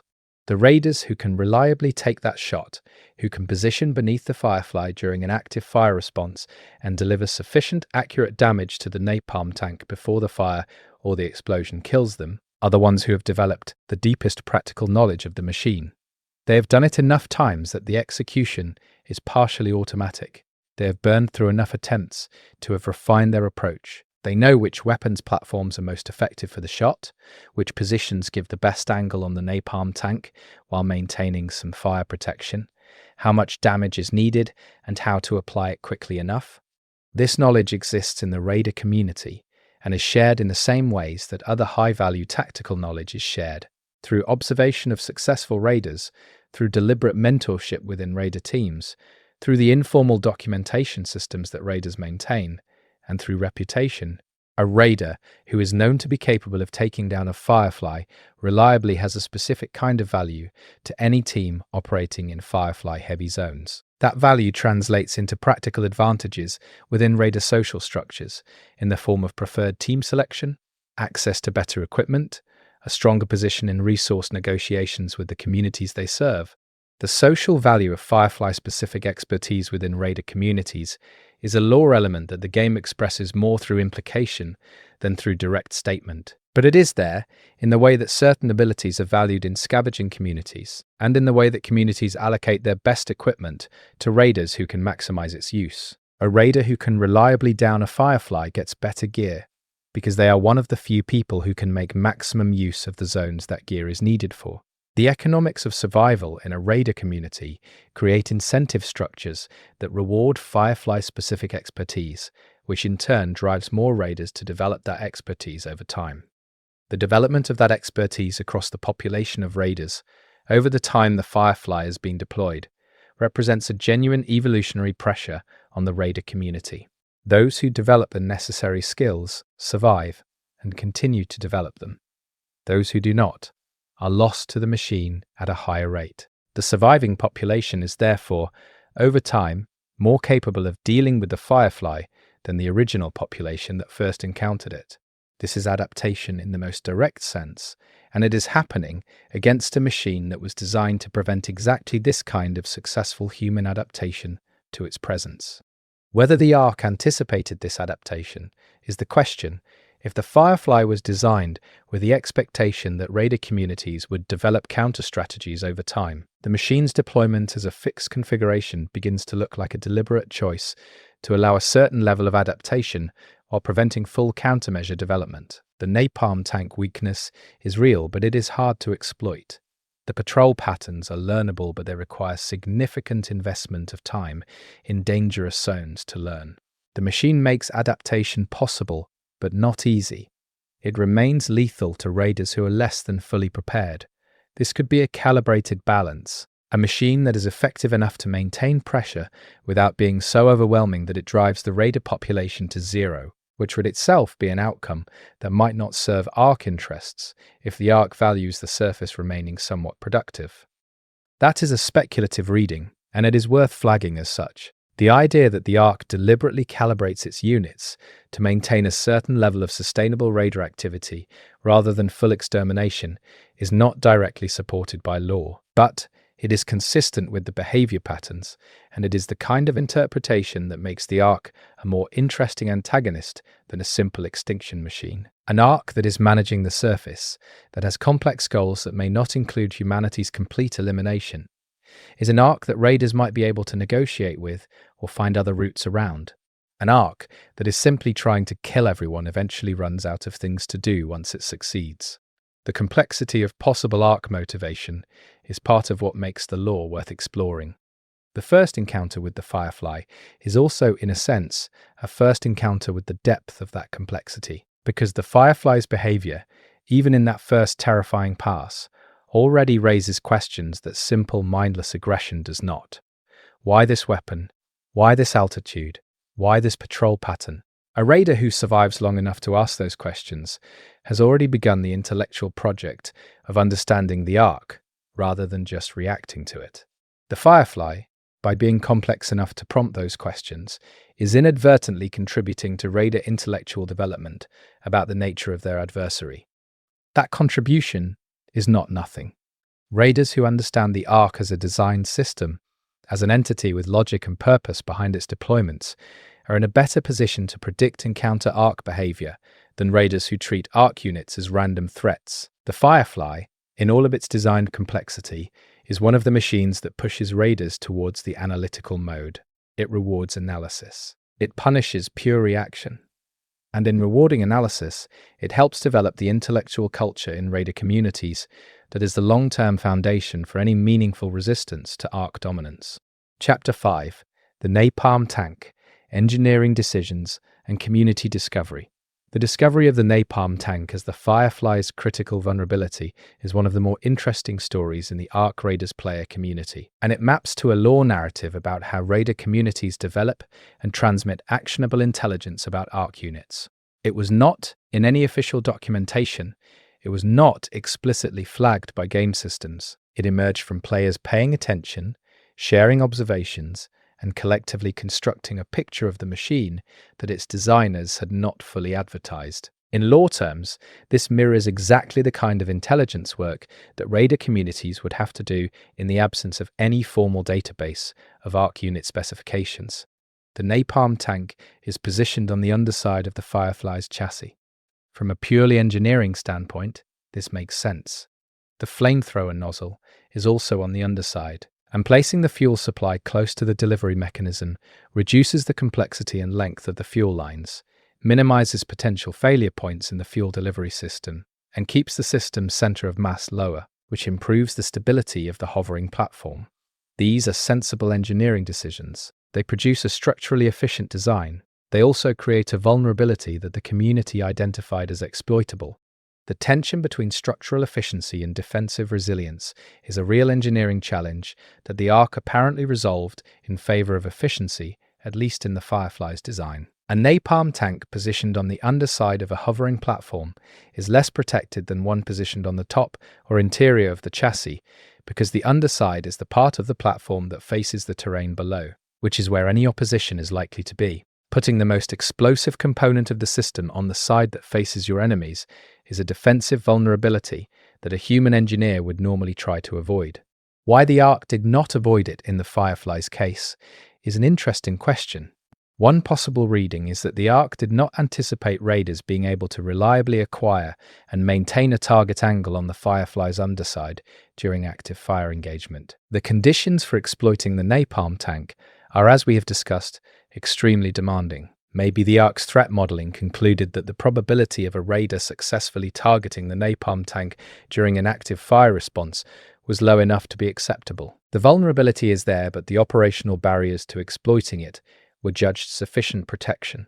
Another possible reading is that the vulnerability is intentional, not as a deliberate weak point in the malicious sense, but as a consequence of a design philosophy that prioritizes mission effectiveness over defensive resilience for specific unit types. The Firefly is designed for area denial against lightly armed organic opponents. Its threat assessment algorithm may model the probability of encountering a raider capable of reliably targeting the napalm tank at a very low percentage. Against most of its operational threat environment, the tank's position is not a significant vulnerability, because most of what it encounters cannot practically exploit it. The raiders who can exploit it are outliers in the population the Firefly was designed against. The best raider gunners, operating at the peak of their skill under maximum stress, with optimized equipment and the tactical knowledge of where to aim. The Firefly was not designed against these raiders specifically. It was designed against the average threat level its designers expected to encounter, and the average threat level is substantially lower. This is a common failure mode in defensive design. Systems are optimized against expected threats and become vulnerable to unexpected capability levels that fall outside the design parameters. The community's discovery of the napalm tank vulnerability followed a pattern that is consistent with how raiders would realistically develop intelligence about ARC units. Individual observations, each insufficient on their own, accumulating to produce a coherent picture. Someone noticed that Firefly destruction animations sometimes showed secondary explosions originating from the underside. Someone else noticed that damage to the lower chassis section produced a more significant response from the machine than equivalent damage to other sections. Someone else observed the specific configuration of the underbelly components and identified the fuel tank by its shape and connection points to the flamethrower nozzle. None of these individual observations was conclusive. Put together, they pointed toward the napalm tank as the critical point. Testing confirmed it. Testing being, in this context, raiders attempting to deliver concentrated damage to the underside while under fire, tracking the outcomes, and sharing the results with others who attempted the same. This iterative experimental process is exactly how empirical knowledge develops in the absence of formal research infrastructure. You observe, you hypothesize, you test, you refine. Raiders do not have laboratories. They have each other and the field and the machines they are testing against. The information about the napalm tank, once confirmed, spread through raider communities via the same channels that other high-value tactical intelligence travels. Word of mouth within teams, marks and indicators in the field, the reputation economy of experienced raiders, sharing knowledge with newcomers who earn access to that knowledge by demonstrating the competence to use it responsibly. Not everyone gets told about the napalm tank in the first week of their raider career. It is the kind of information that is shared with raiders who are assessed as ready to use it, because premature knowledge of the weakness can create false confidence and lead to attempts at exploiting it before the raider has developed the skill to do so safely. The gatekeeping of high-value tactical intelligence within raider communities is a lore element that speaks to the social sophistication of these communities. They are not just random collections of desperate scavengers. They have developed knowledge management practices that balance the benefits of information sharing with the risks of information misapplication. Knowing about the napalm tank without being able to use it effectively can get you killed faster than not knowing, because it changes your behavior in ways that put you in proximity to the Firefly's underside without the skill to execute the targeting reliably. The skill required to execute the targeting reliably under combat conditions is worth detailing. You need accurate fire while the Firefly is potentially maneuvering to avoid your attacks. You need to maintain target acquisition on a relatively small section of a moving aerial target while fire is landing around you and your stress response is affecting your accuracy. You need to deliver enough damage in a short enough window to destroy the tank before the Firefly either kills you or moves out of range. And then you need to move out of the blast radius before the resulting explosion catches you. Each of those requirements is individually manageable for a skilled raider. Together, sequentially, under time pressure, with fire actively threatening you, they are a different order of difficulty. The compound skill requirement is what makes Firefly kills rare enough to carry the social weight they do in raider communities. It is not just that you knew where to aim, it is that you executed under conditions that defeat most people who try. The weapon choice for napalm tank targeting is something raiders have experimented with extensively. Not every weapon produces sufficient damage at sufficient accuracy for the application. The tank is at range, it is on the underside of a moving target, and you need to penetrate its structure to trigger the explosive chain reaction. Weapons that are accurate at the operating range and that deliver concentrated damage to the target point are preferred. Spread weapons that distribute their damage across a wider area are less effective because the total damage delivered to the specific target point is insufficient. The community has developed specific equipment recommendations for Firefly engagement that are passed along with the tactical knowledge of where to aim. The equipment recommendations represent another layer of community knowledge that has accumulated around the Firefly. Not just what to do, but what to use when doing it. This is weapons and gear knowledge, rather than pure tactical knowledge, and it integrates with the raider community's broader understanding of equipment selection for specific threat profiles. The Firefly has created a specific gear context that raiders who frequently operate in Firefly-heavy zones incorporate into their loadout planning. This gear optimization is another instance of the Firefly shaping raider behavior and community practices through the specific demands its design creates. The loadout planning conversation within raider teams that expect Firefly encounters includes considerations that do not come up for other threat types. Weight and mobility trade-offs are important because you need to move quickly to get into position and out of the blast radius.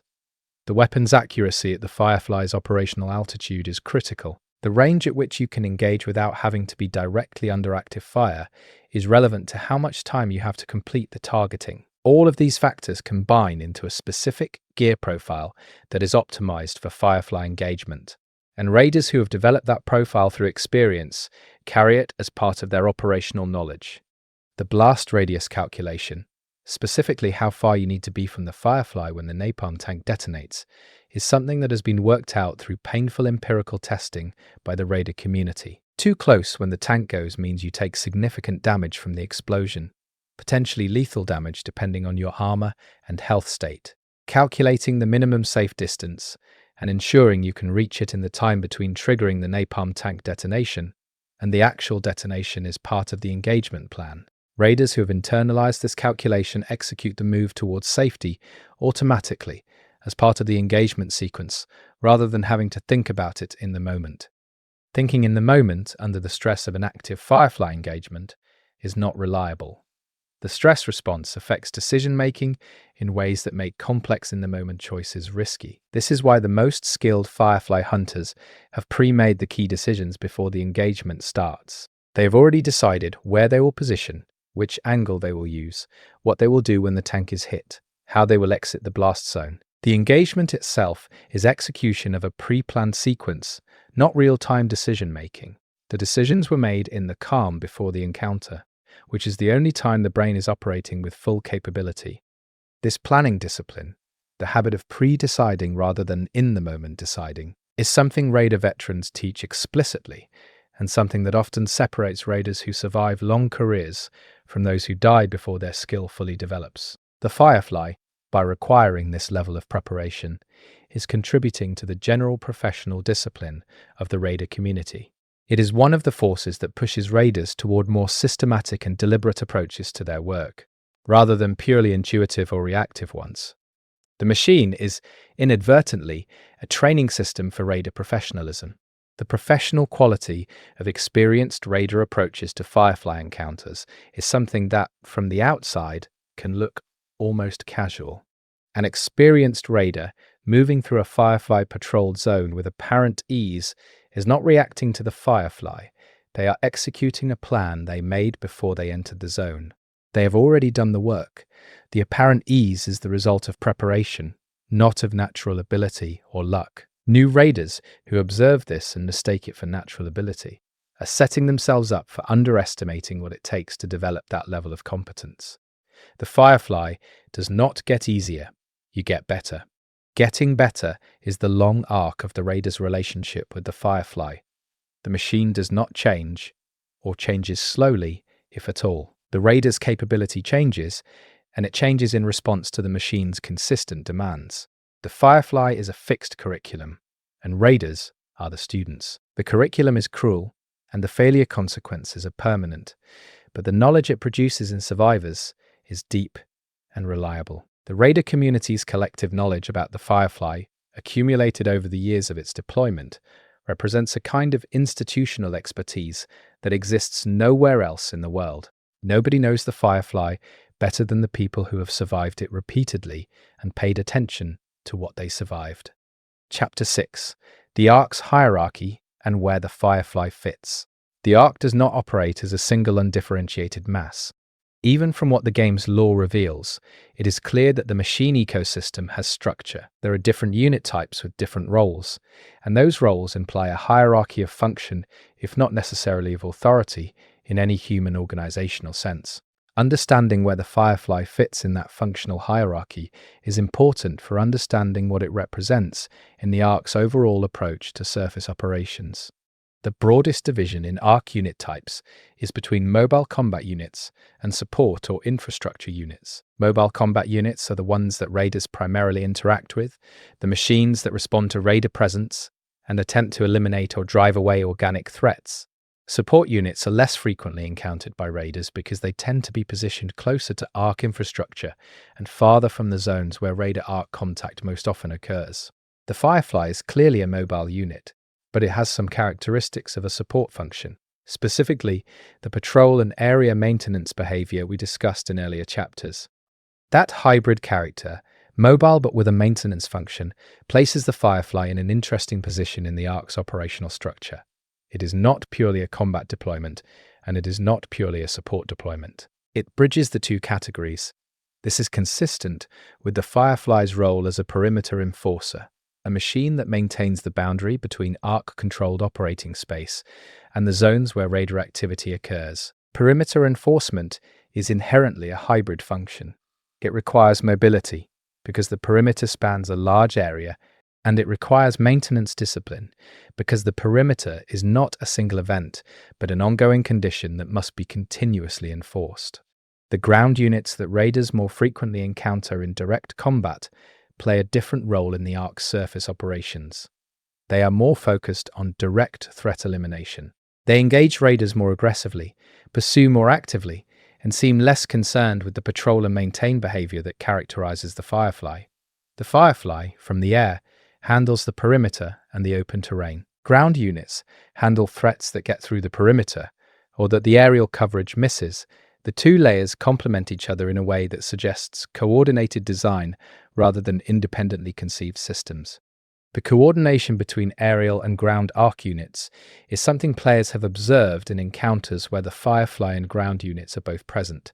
The behavior pattern suggests shared awareness. When the Firefly responds to a detected raider, ground units in the area appear to become more alert. When ground units engage a raider, the Firefly may redirect toward the engagement area. This is not perfectly consistent behavior, and it may be partially a function of the ARC's network intelligence system, rather than direct unit-to-unit communication. But the effect is a more unified threat response than any single unit would produce on its own. A unified threat response that combines aerial surveillance and fire suppression with ground-level pursuit and engagement is significantly more dangerous than either layer operating independently. The Firefly drives raiders out of the open and toward cover. Ground units are positioned or repositioned to be effective against raiders who are using cover. The combination creates a situation where the raider's defensive response to one threat layer creates vulnerability to the other. This is combined arms thinking, whether the ARC arrived at it through deliberate design or through an optimization process that converged on it, and it represents a significantly more sophisticated threat model than most individual ARC unit encounters suggest. The existence of combined arms capability in the ARC's operational doctrine, if that is what the observed behavior represents, has implications for how raiders should think about Firefly encounters in zones where ground units are also present. Killing the Firefly, or successfully avoiding it, is only the first part of the problem in those zones. The second part is navigating the ground unit response that may have been triggered or reorganized by the Firefly's detection and engagement activity. A raider who eliminates a Firefly and then proceeds as though the threat is cleared may find themselves walking into a ground unit response that was organized around them without their awareness. The raider community's most experienced members operate with awareness of this combined threat environment as a matter of standard practice. They do not think about the Firefly in isolation. They think about the full threat picture that includes whatever ground units are likely to be in the zone and how the Firefly's presence and behavior affects that broader picture. This holistic threat awareness is another component of the expertise that separates veteran raiders from those still developing their operational picture. The holistic threat model has specific implications for how you sequence your decisions in a zone with both Firefly and ground unit presence. The Firefly being active makes ground unit navigation harder because it restricts your movement options and forces you into cover positions that may be less advantageous for managing ground unit contact. Neutralizing the Firefly first, if you can, restores your full movement and cover options and makes the ground unit problem more manageable. But neutralizing the Firefly is itself an engagement that announces your presence and position to the ground units. There is no clean sequence. Every choice has costs that need to be managed. The management of those costs is what distinguishes effective raiders in complex threat environments. Not the absence of costs, but the ability to manage them, to make choices where the cost is acceptable relative to the gain, and to recover from choices that turned out worse than expected without cascading into mission failure. The Firefly is one of the more significant costs in that management problem because of its area of effect, its combination of aerial surveillance and ground attack functions, and its ability to coordinate with ground units. It is the most expensive single element of the ARC surface threat environment in terms of the planning and execution resources it demands from raiders. That cost is precisely what makes understanding the Firefly so valuable. The more completely you understand the machine, the more efficiently you can manage the costs of operating in zones where it is present. Efficiency in a survival context is not about speed or elegance. It is about the ratio of what you accomplish to what it costs you to accomplish it.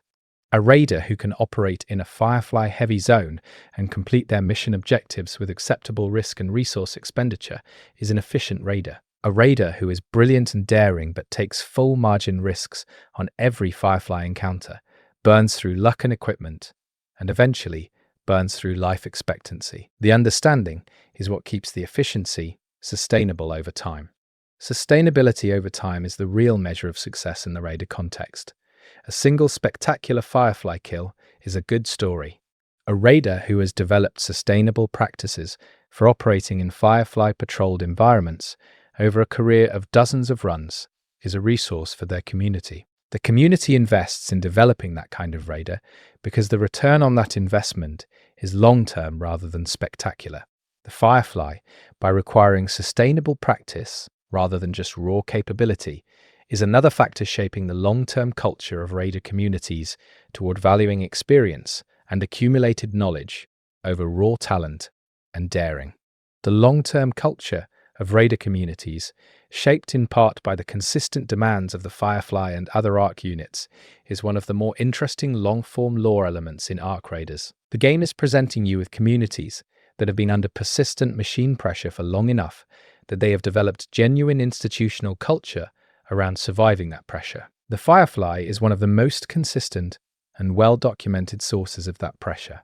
Its impact on how raiders think, organize, share knowledge, evaluate each other, and plan their operations is woven through every aspect of raider community life in the zones it patrols. This cultural impact is, in a sense, the Firefly's legacy.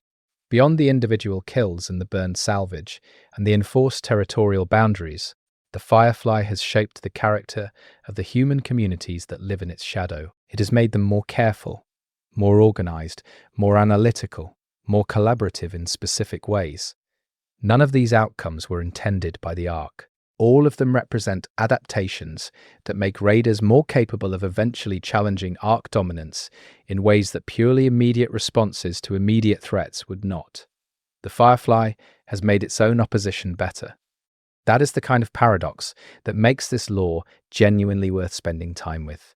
The machines that were deployed to suppress human activity have, through the specific nature of their design and the specific quality of the pressure they apply, contributed to developing the human communities into more capable adversaries than they would have been under lighter pressure. The Firefly burns things.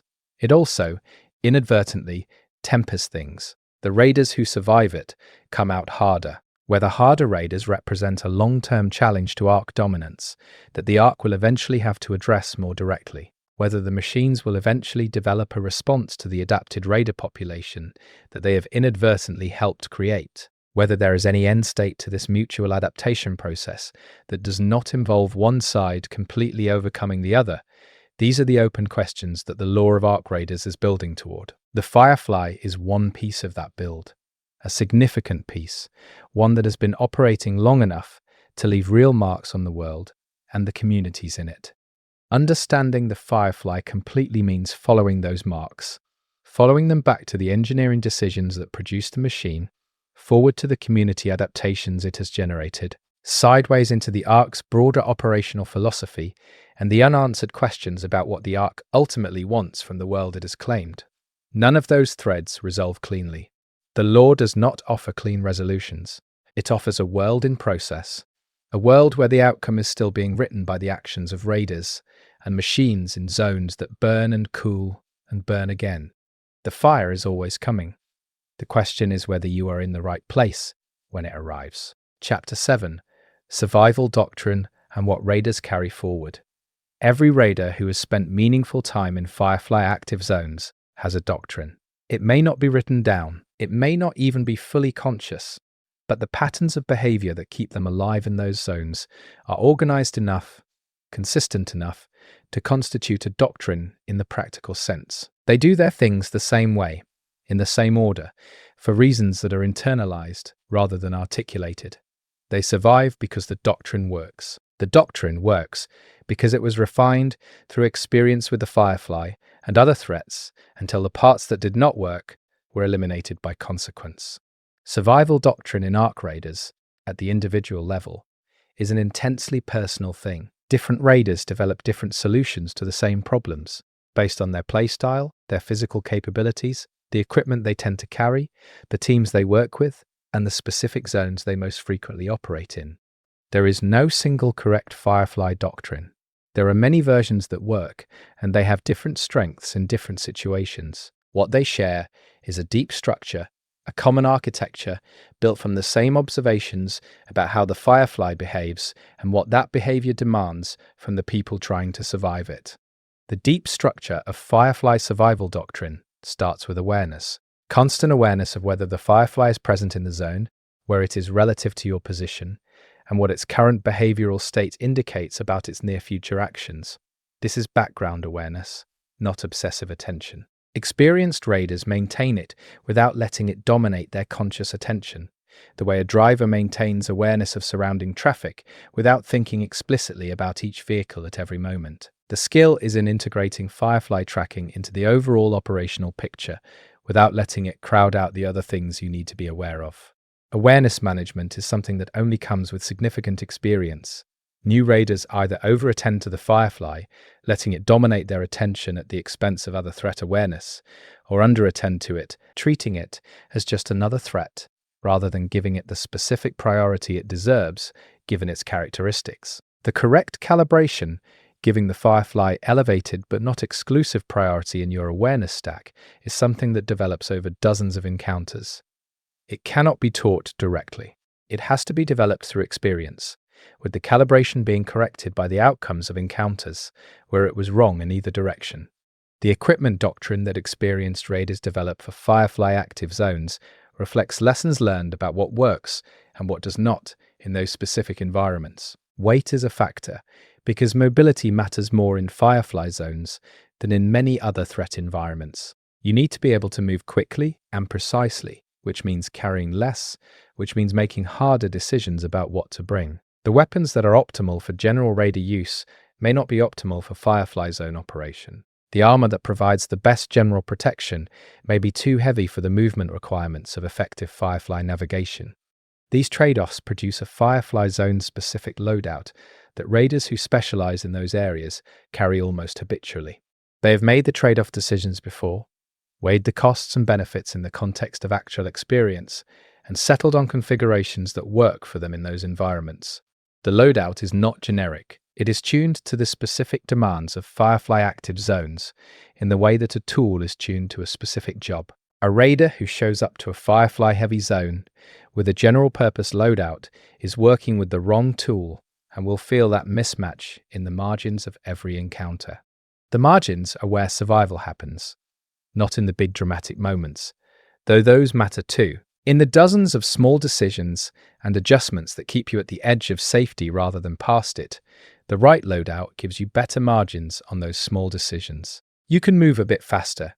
You can take a hit that you otherwise could not and keep going. You can reach cover one step sooner.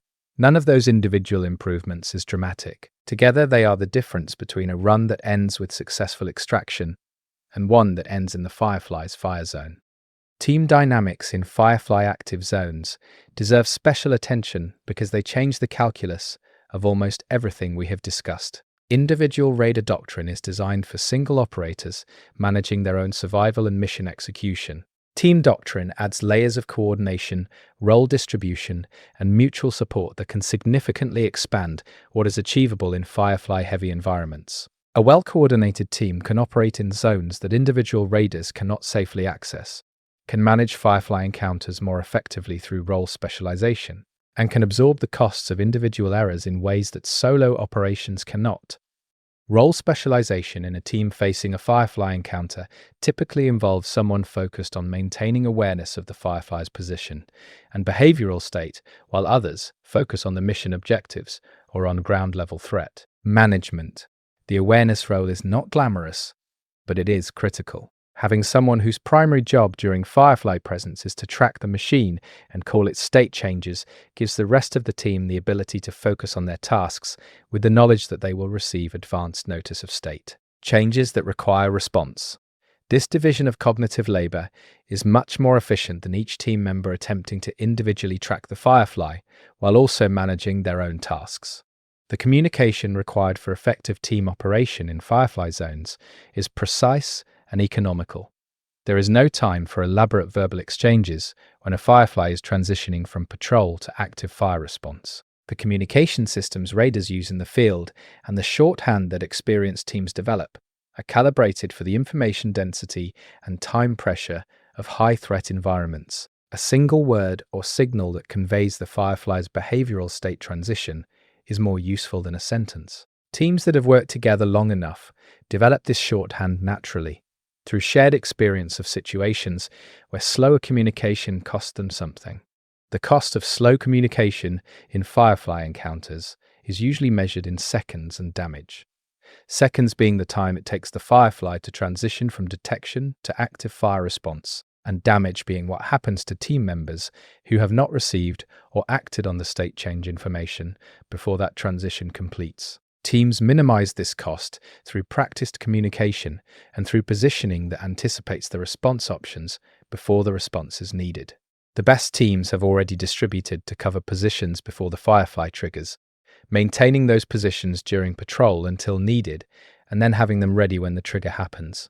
Pre-positioning for Firefly responses is an advanced team technique that requires significant zone knowledge and pre-mission planning. You cannot pre-position if you do not know the zone's cover network well enough to identify valid positions, and you cannot plan positions without knowing the Firefly's patrol pattern well enough to understand which positions are likely to be relevant. This technique is therefore only available to teams with deep zone familiarity, which makes it another form of accumulated knowledge with tangible operational value. Teams that have run the same zone multiple times can achieve a level of efficiency in Firefly management that first-timers cannot approach.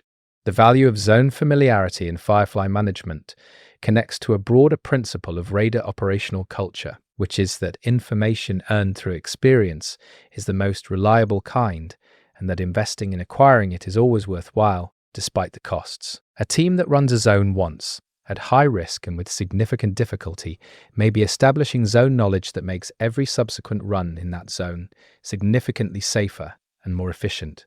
The first run is an investment. The returns come from the accumulated knowledge of what the zone contains, how the Firefly behaves in it, where the cover is, what the patrol boundaries are.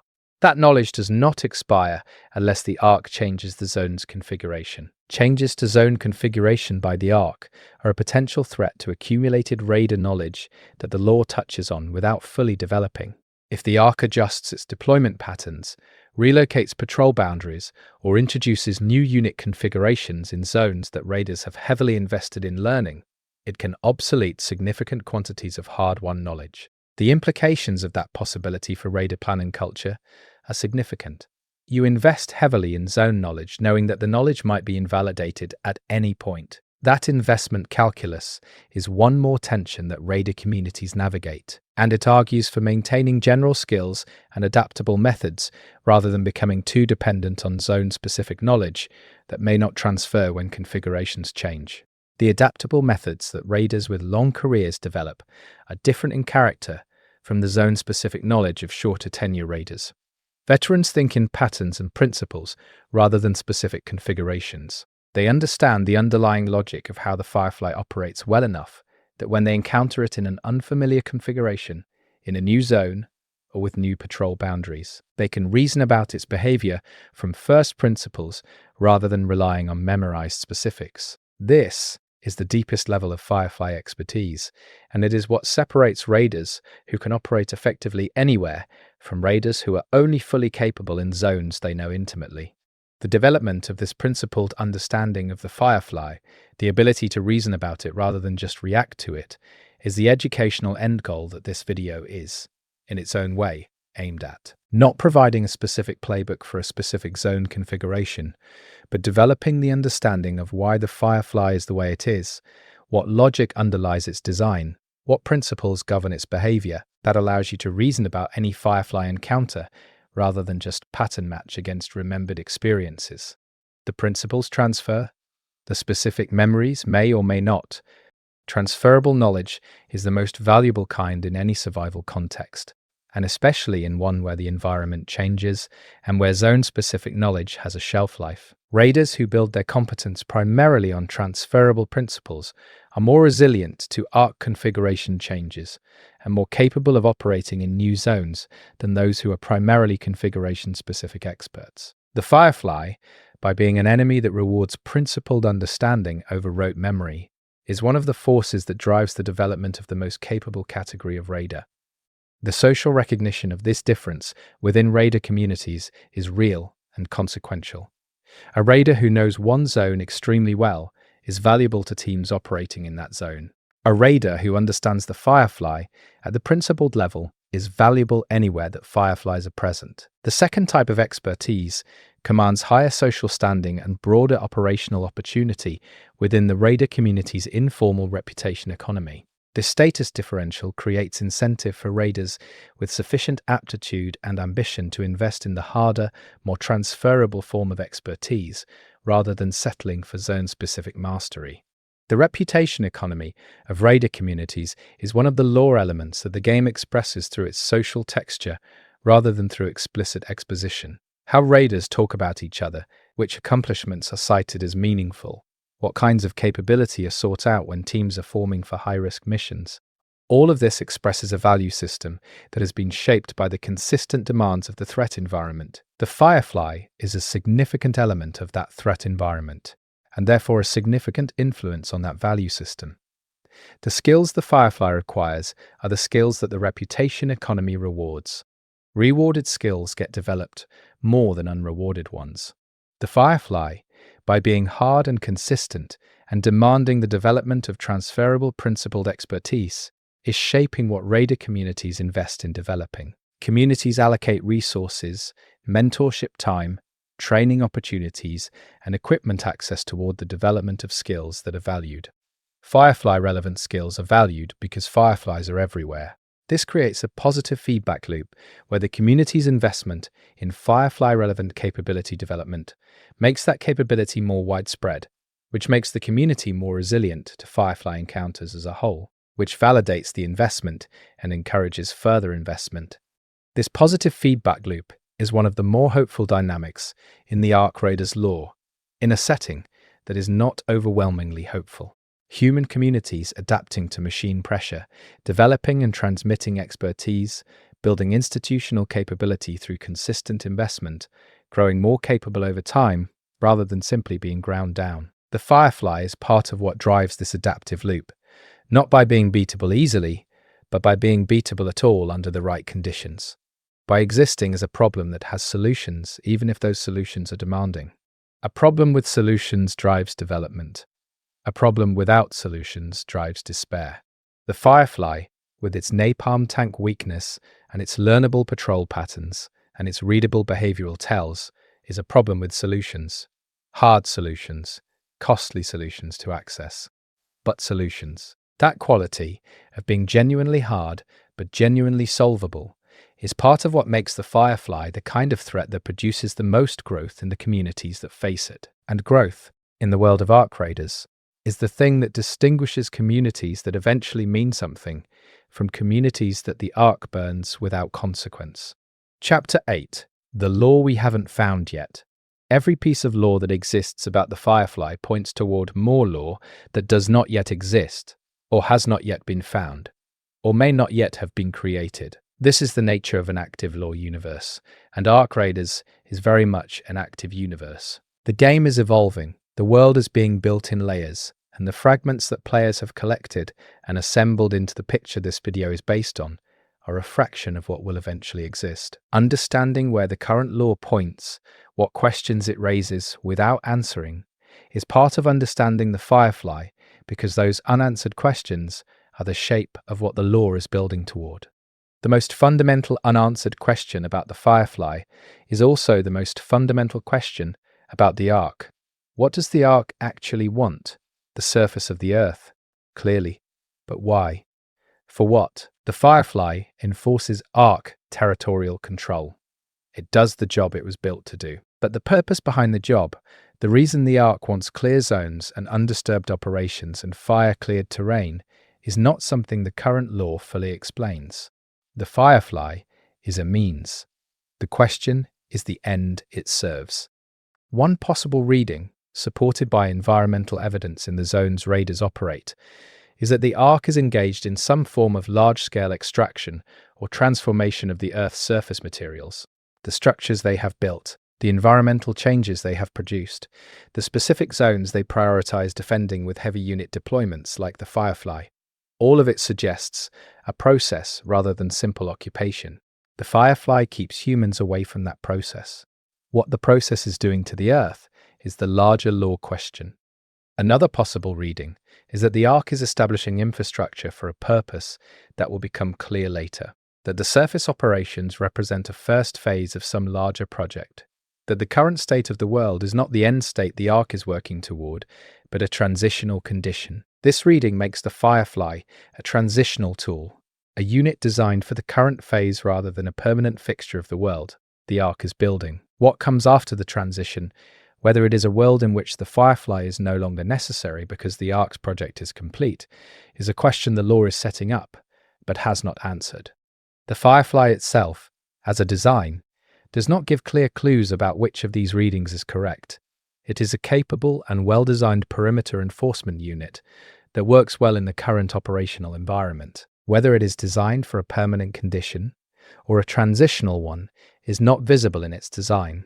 What is visible is the operational effectiveness in its current deployment context, and that effectiveness suggests the ARC has no plans to change the current context in the near term.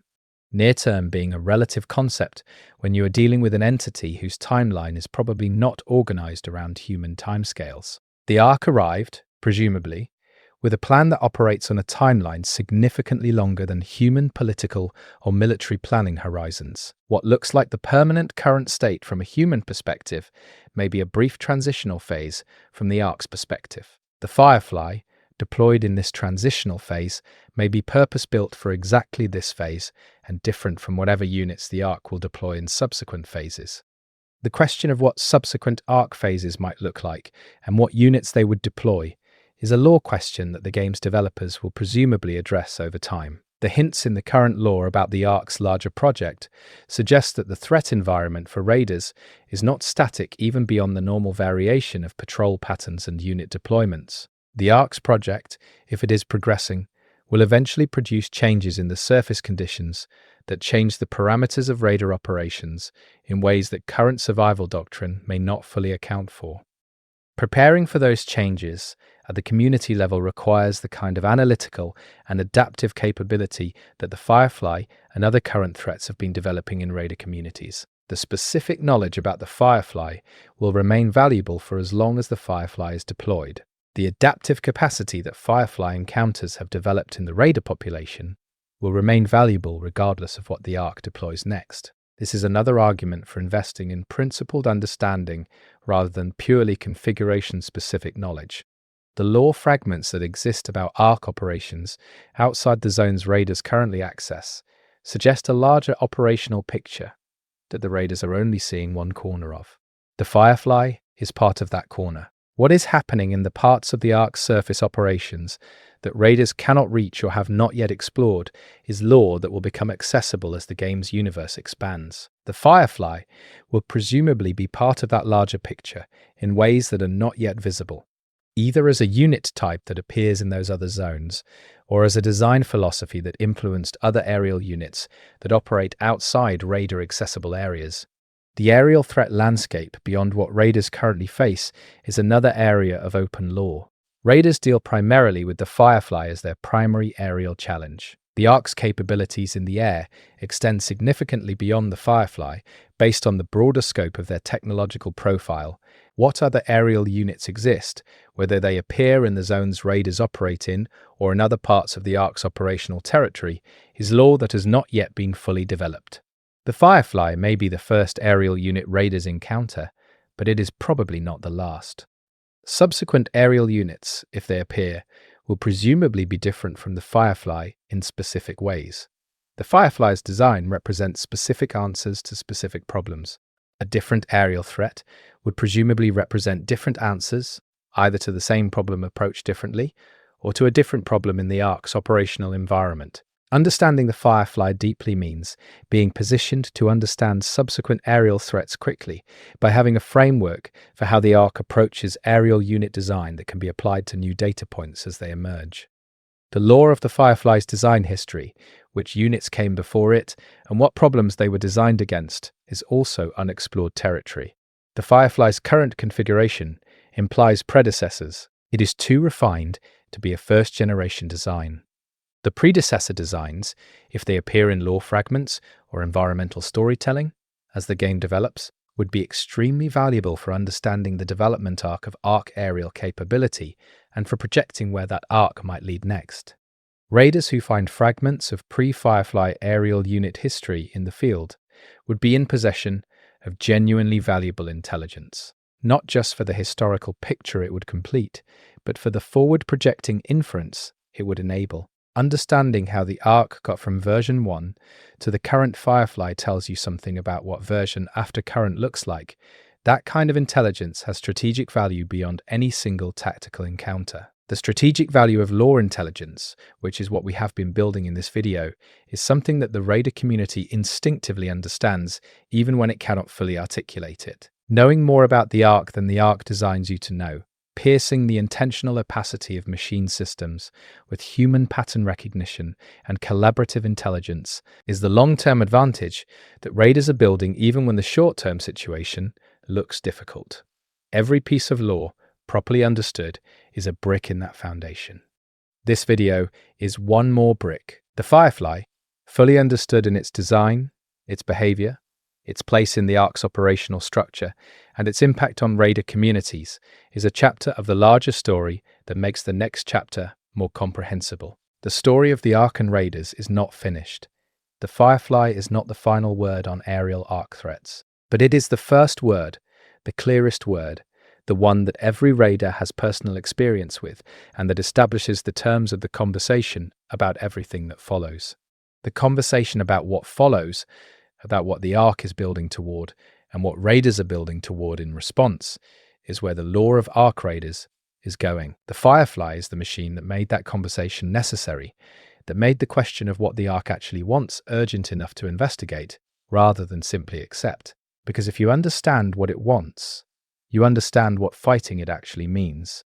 And understanding what fighting it means is where the possibility of eventually winning enters the picture. Chapter 9. The Sky Answers Back.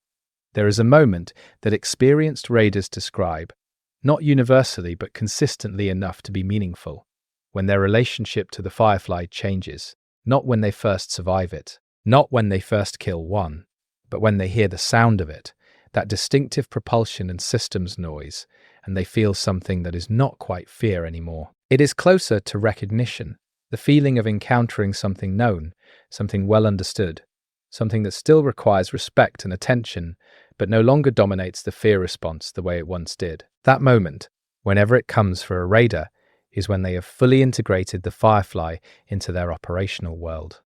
That integration is not the end of the Firefly being dangerous.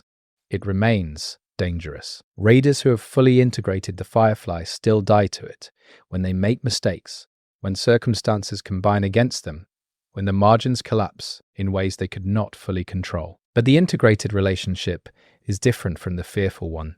In an important way, in the integrated relationship, the Firefly is a problem you manage rather than a force you simply survive. Management is a different cognitive mode from survival. It is more active, more analytical, more intentional, and it produces better outcomes on average over time. The better outcomes on average over time are what raider communities are built around, not the spectacular individual success, though that gets celebrated. The sustainable, consistent, day-in, day-out management of a threat environment that includes the Firefly as a persistent feature. Communities that can manage the Firefly consistently, that have developed the institutional knowledge and the distributed individual capability to handle Firefly encounters as a standard part of operations rather than as extraordinary events, are communities that can function, they can scavenge, they can maintain their underground infrastructure, they can develop rather than just survive. Development versus survival is one of the central tensions in the ARC Raiders lore, and the Firefly sits directly at that tension point. A community that is purely in survival mode, relative to the Firefly, cannot allocate resources to anything beyond staying alive. A community that has crossed into management mode has cognitive and physical resources available for things beyond immediate survival, research, planning, relationship building with other raider communities, the gradual accumulation of the kind of capability that might, over a long enough time horizon, actually challenge ARC dominance, rather than simply endure it. The possibility of challenging ARC dominance is not something the game's current lore presents as imminent or likely. The ARC is not weakening. Raiders are not winning. The situation on the surface remains what it has been, ARC controlled and Raider adapted. But within that stable-seeming situation, a process is happening. Raider capabilities are growing. Community organization is developing. The knowledge base that accumulated experience with threats like the Firefly is producing is building. Whether it builds fast enough and in the right directions to eventually make a difference is the open question that the ARC Raiders story is exploring. The Firefly is one of the engines of that development, as we have discussed throughout this video. Its consistent, demanding presence pushes raider communities toward the adaptive and organizational capabilities that are the preconditions for any meaningful challenge to ARC control. You cannot challenge what you do not understand. You cannot organize against what you have not learned to manage. The Firefly, by being the kind of threat it is one of the things that forces raiders to develop the understanding and management capabilities they would need for a larger challenge. Whether those capabilities will ever be turned toward a larger challenge, whether the ARC Raiders story is building toward a moment where raiders make a meaningful offensive move against ARC operations, is something the lore does not yet answer. The current story is about survival and adaptation. The future story may be about more than that.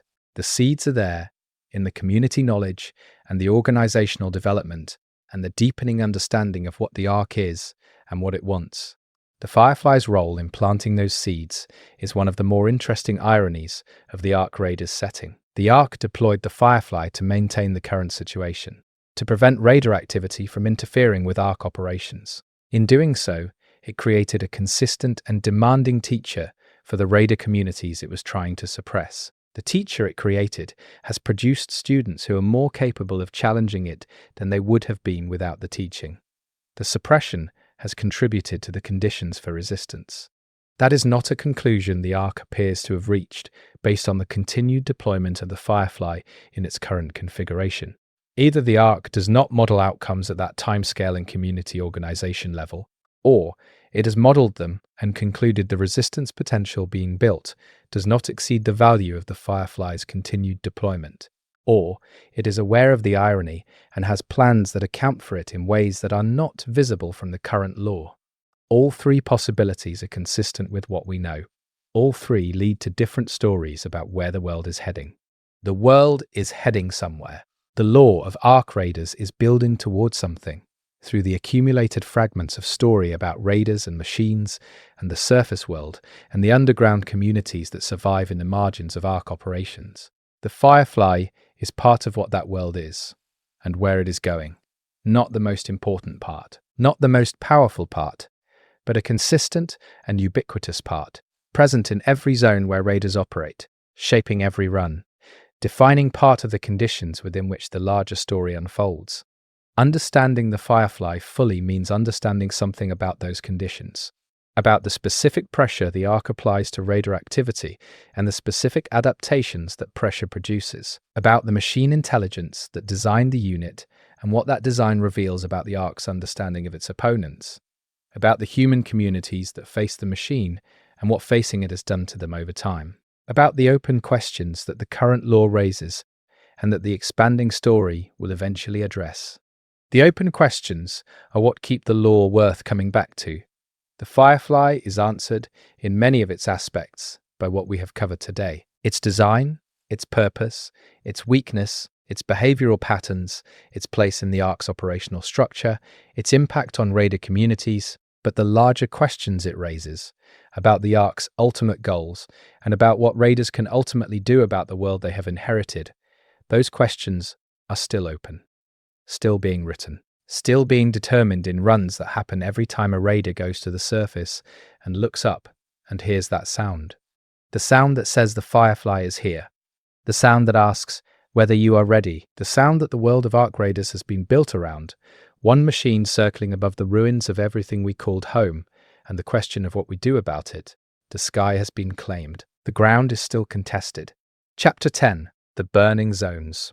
Geography of Fear. The zones where Firefly activity is heaviest are not randomly distributed across the surface world.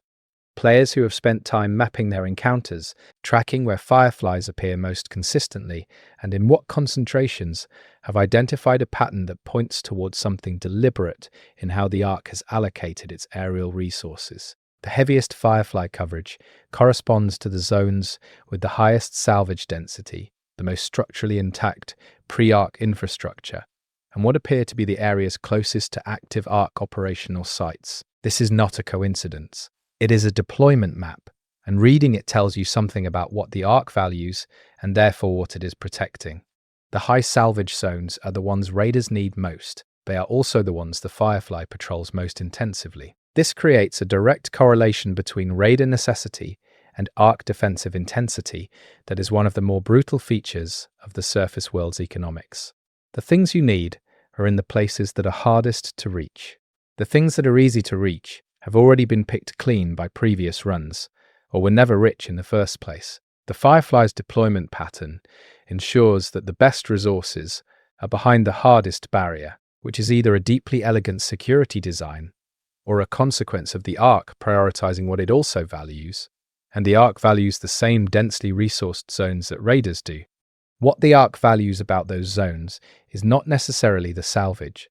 The ARC does not appear to need pre-ARC human-manufactured goods in any direct sense. What the zones offer that the ARC does value may be structural, positional, or related to the transformation processes we discussed in earlier chapters. The intact pre-ARC infrastructure might provide useful frameworks for ARC operations that would be more costly to construct from scratch.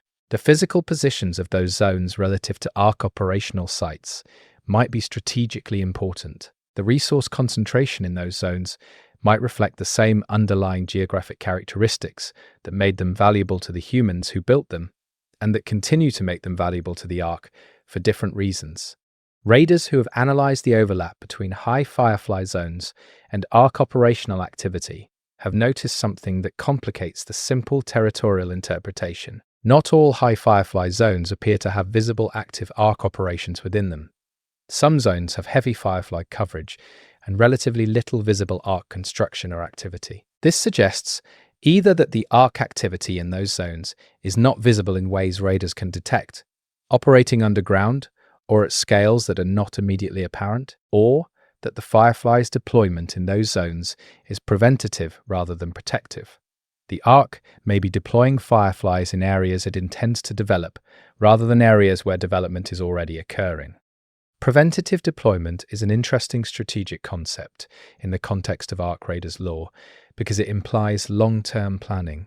You do not establish perimeter security around a future operational site unless you have a timeline for that site's development, and you want to ensure the area is clear and has been clear long enough for whatever preconditions you need. The Firefly, in this reading, is not just securing what the ARC has, it is securing what the ARC intends to have. The deployment map is a map of ARC intentions as much as it is a map of ARC current operations.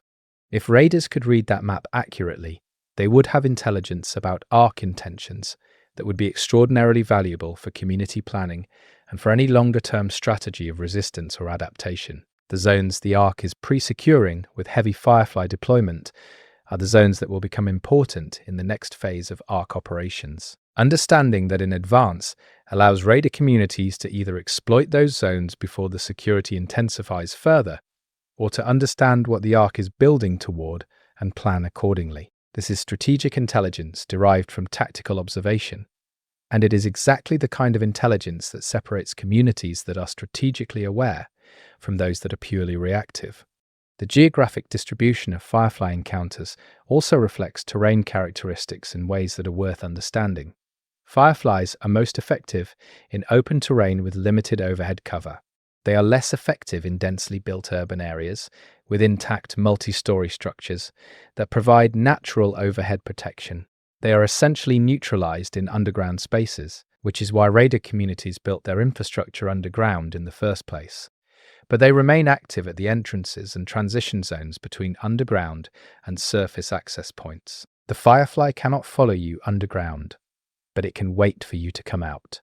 Waiting behavior at access points is one of the more tactically frustrating aspects of Firefly deployment for raiders who are trying to manage surface run timing. If a Firefly is covering an area near an underground access point, the window for surface exit and return is constrained by the Firefly's patrol pattern in that area. Raiders who time their exits poorly, who surface during a Firefly's active coverage of the access point, may find themselves immediately in a fire response situation with limited options for cover. The transition from underground safety to surface exposure is one of the highest risk moments of any raider run, and the Firefly's tendency to cover access points makes that transition more dangerous than it would be in their absence.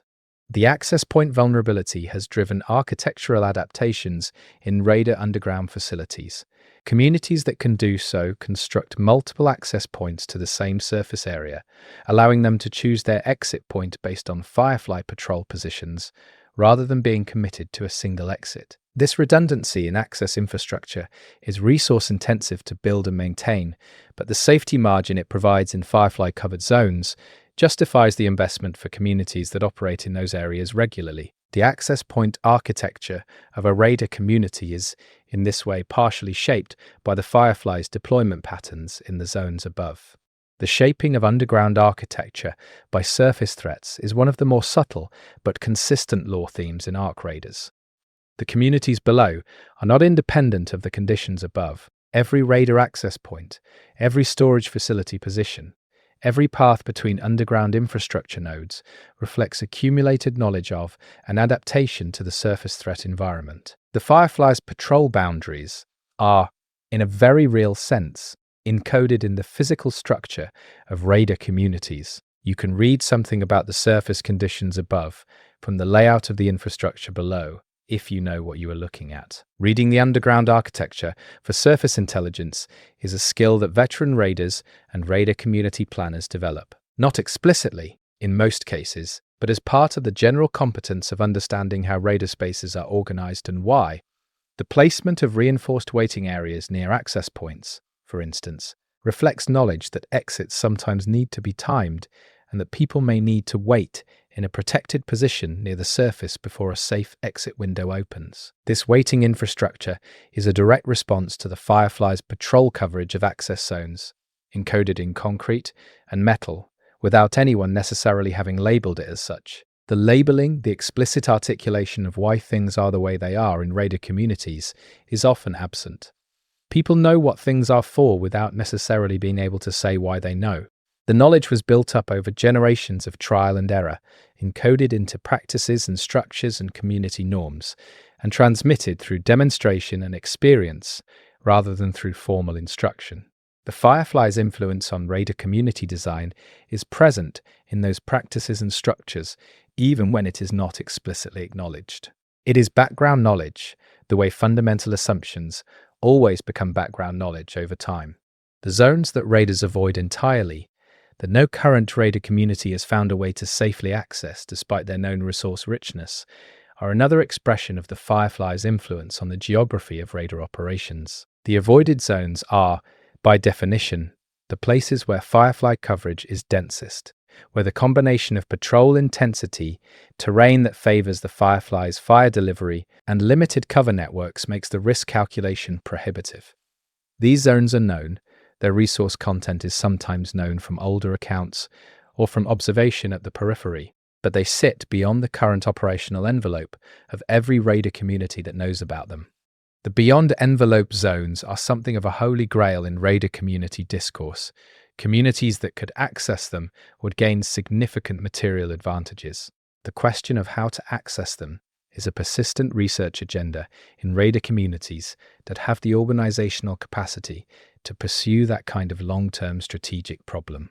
Every innovation in Firefly survival doctrine, every new piece of understanding about the machine's behavior and weaknesses is evaluated partly in terms of whether it brings those zones any closer to accessible. The Firefly, in being the barrier to those zones, is one of the central problems that radar strategic thinking is organized around.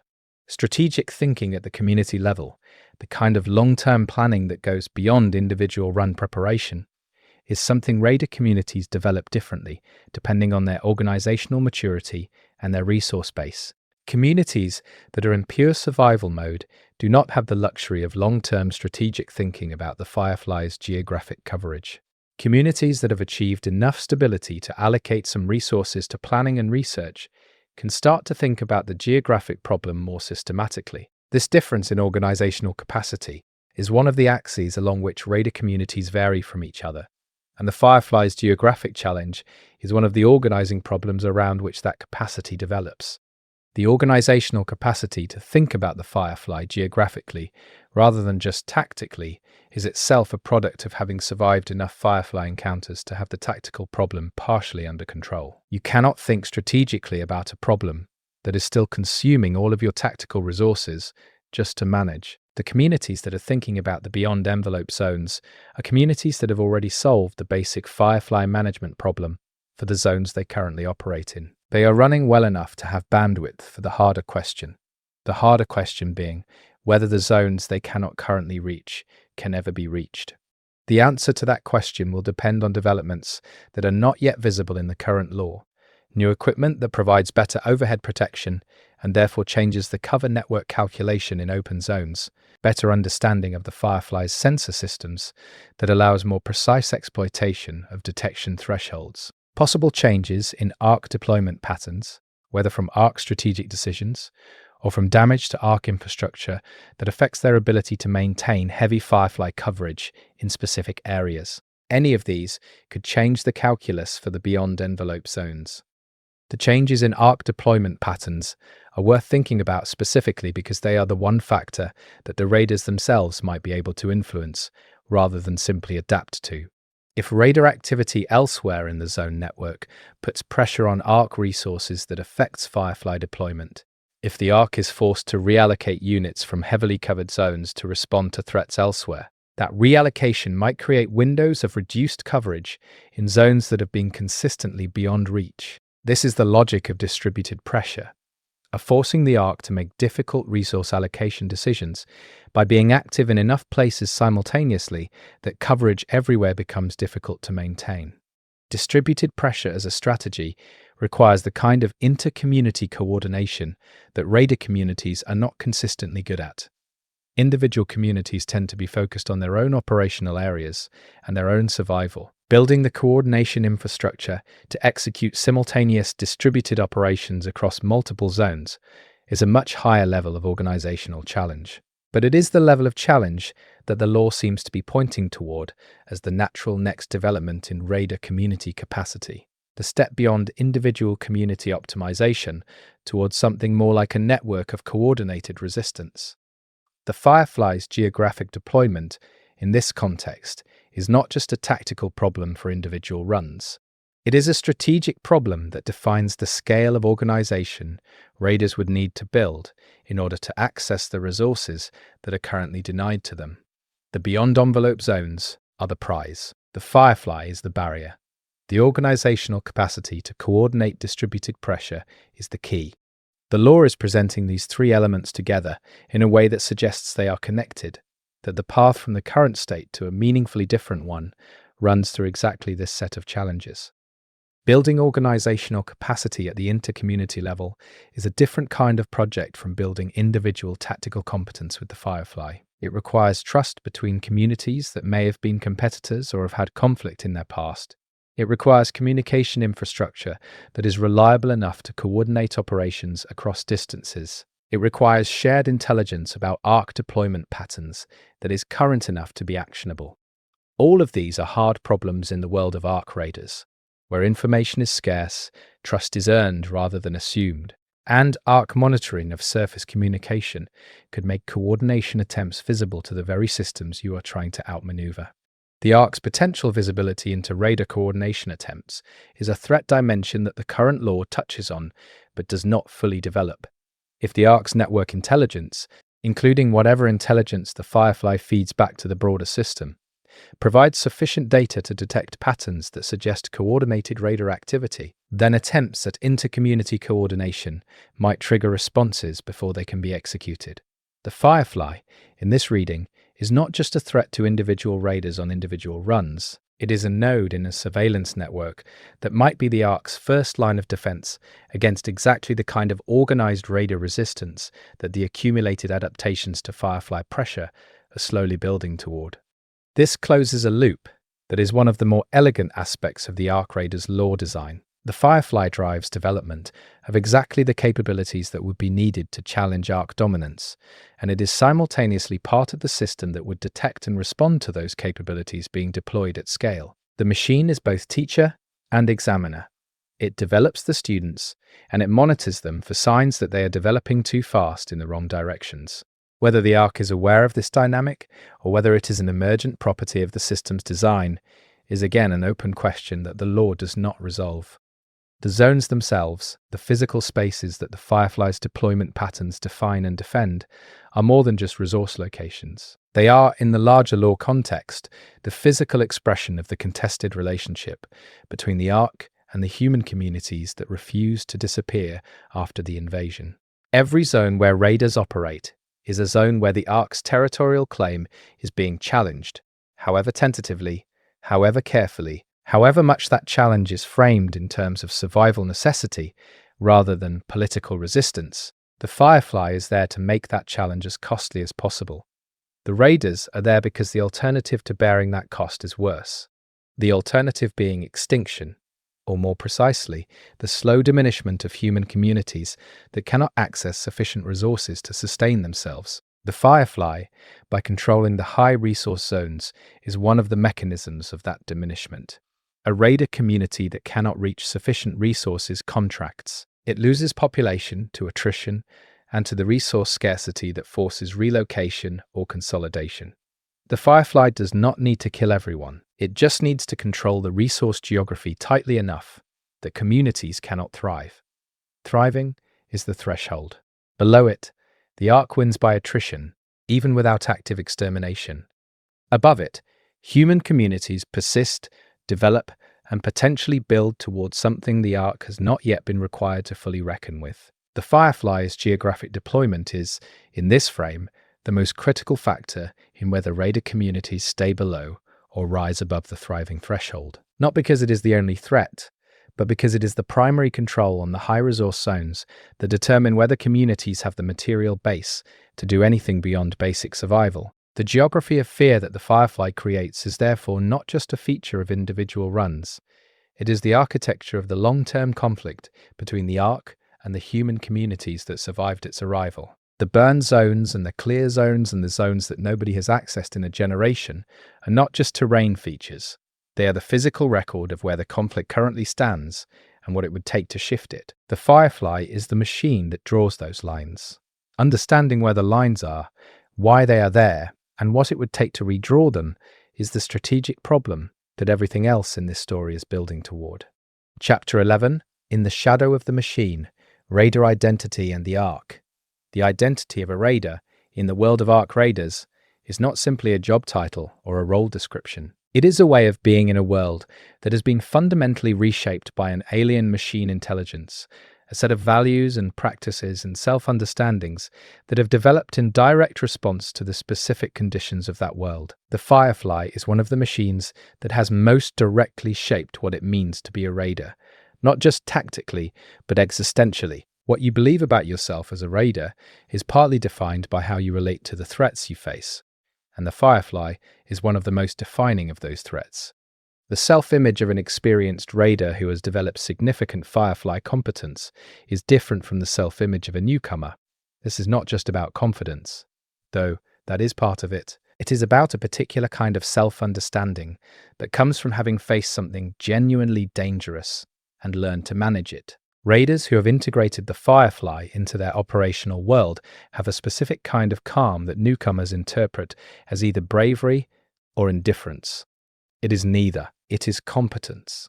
The calm of someone who knows what the threat is, knows their own capabilities in relation to it, and has made peace with the margins of risk that remain.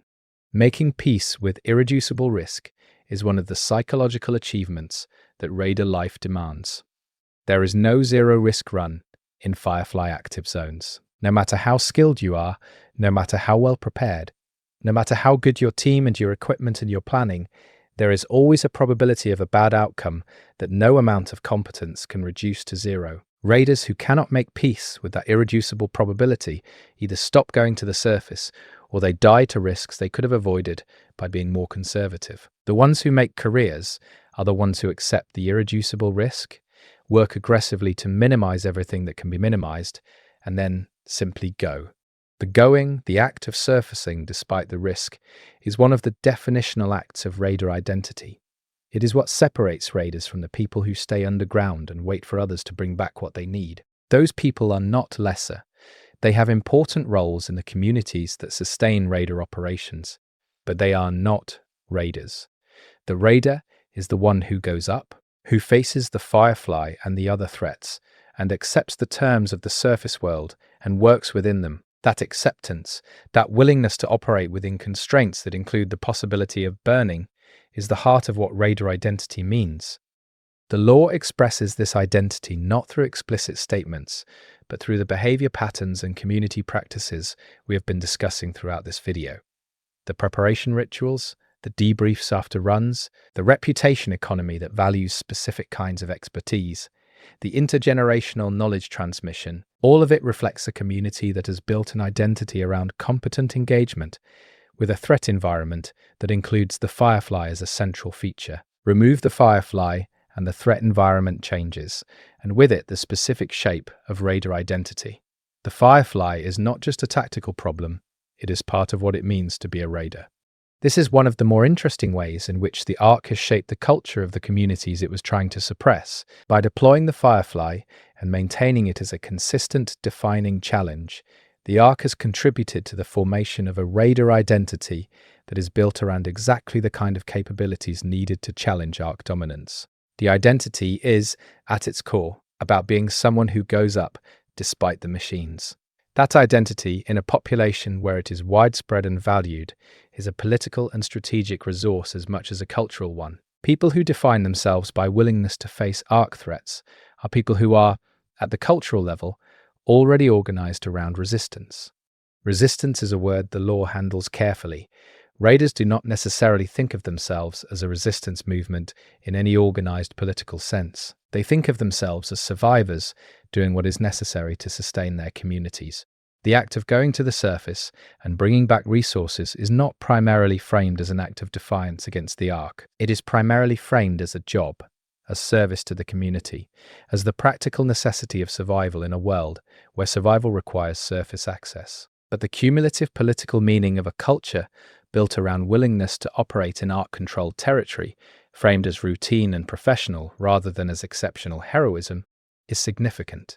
Normalizing surface access, making it a professional practice rather than an extraordinary act, is one of the things that raider culture has done to maintain the possibility of eventual challenge to ARC dominance. A world where surface access is categorized as only for the desperately brave, only for those willing to sacrifice themselves, is a world where surface access contracts over time as the supply of desperately brave individuals fluctuates.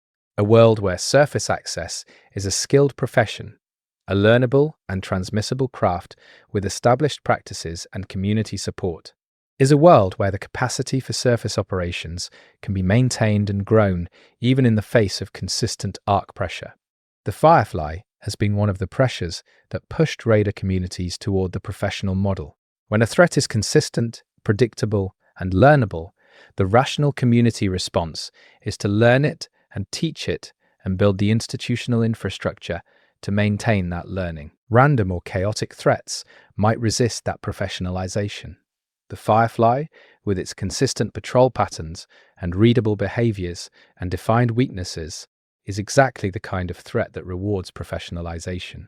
The community that builds professional expertise around managing the Firefly operates more effectively in Firefly-covered zones than the community that relies on improvised responses to individual encounters. Professional expertise in survival, when it reaches a certain scale and consistency, starts to look like something more than individual competence. It starts to look like capability, the aggregate organizational ability to do things that individual skill alone could not accomplish. A community with deep Firefly expertise at the professional level has an organizational capability for surface operations that translates into everything from better resource access to stronger inter-community negotiating positions to greater resilience in the face of ARC escalation.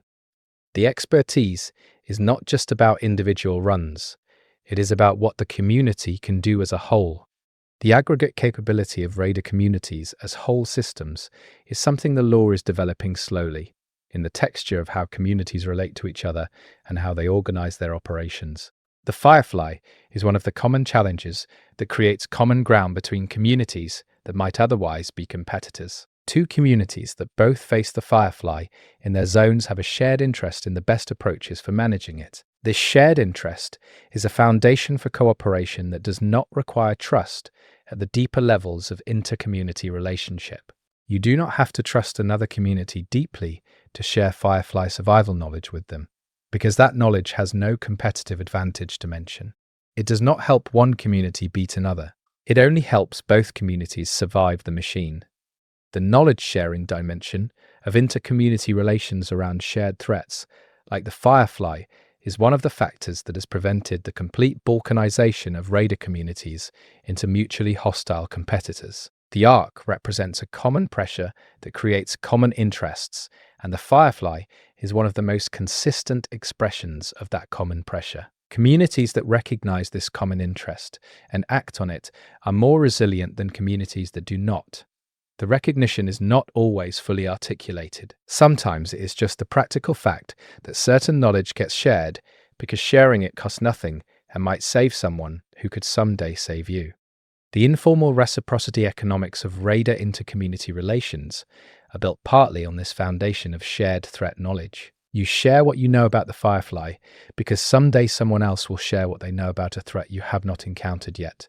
The social norm of sharing threat knowledge is not enforced by formal rules. It is maintained by the practical logic of mutual benefit in a world where everyone faces the same basic category of threat. The Firefly, by being universal enough in its deployment to be a common threat for most raider-accessible zones, is one of the anchors of that social norm. Social norms that create cooperation where pure self-interest would predict competition are some of the most interesting and fragile structures in any community ecology. They are maintained by shared understanding of why they exist and by the social consequences for those who violate them. A raider community that hoards critical threat knowledge about the Firefly, that gains advantage by keeping innovations in Firefly survival doctrine secret, may gain short-term competitive advantage, but pays for it in the long-term erosion of the cooperation norm. Other communities stop sharing with them. The relationship between information flow and community reputation is one of the more sophisticated social dynamics in the ARC Raiders world. That sophistication is one of the things that makes ARC Raiders lore genuinely rich, rather than just interesting at the surface level. The machines are well designed, and the tactical challenges they present are engaging. But the social and cultural world that has developed around managing those challenges is where the lore goes deep. The Firefly is part of the machine ecology that created the pressure conditions for that world to develop the way it has. Understanding the social world of raiders requires understanding the pressure conditions, which means understanding the Firefly and what it demands of the people who face it. What it demands, ultimately, is not just skill, it demands culture, a way of organizing knowledge and transmitting it. A set of values around expertise and professionalism and the willingness to surface despite the risk. A social architecture that makes cooperation possible without requiring perfect trust.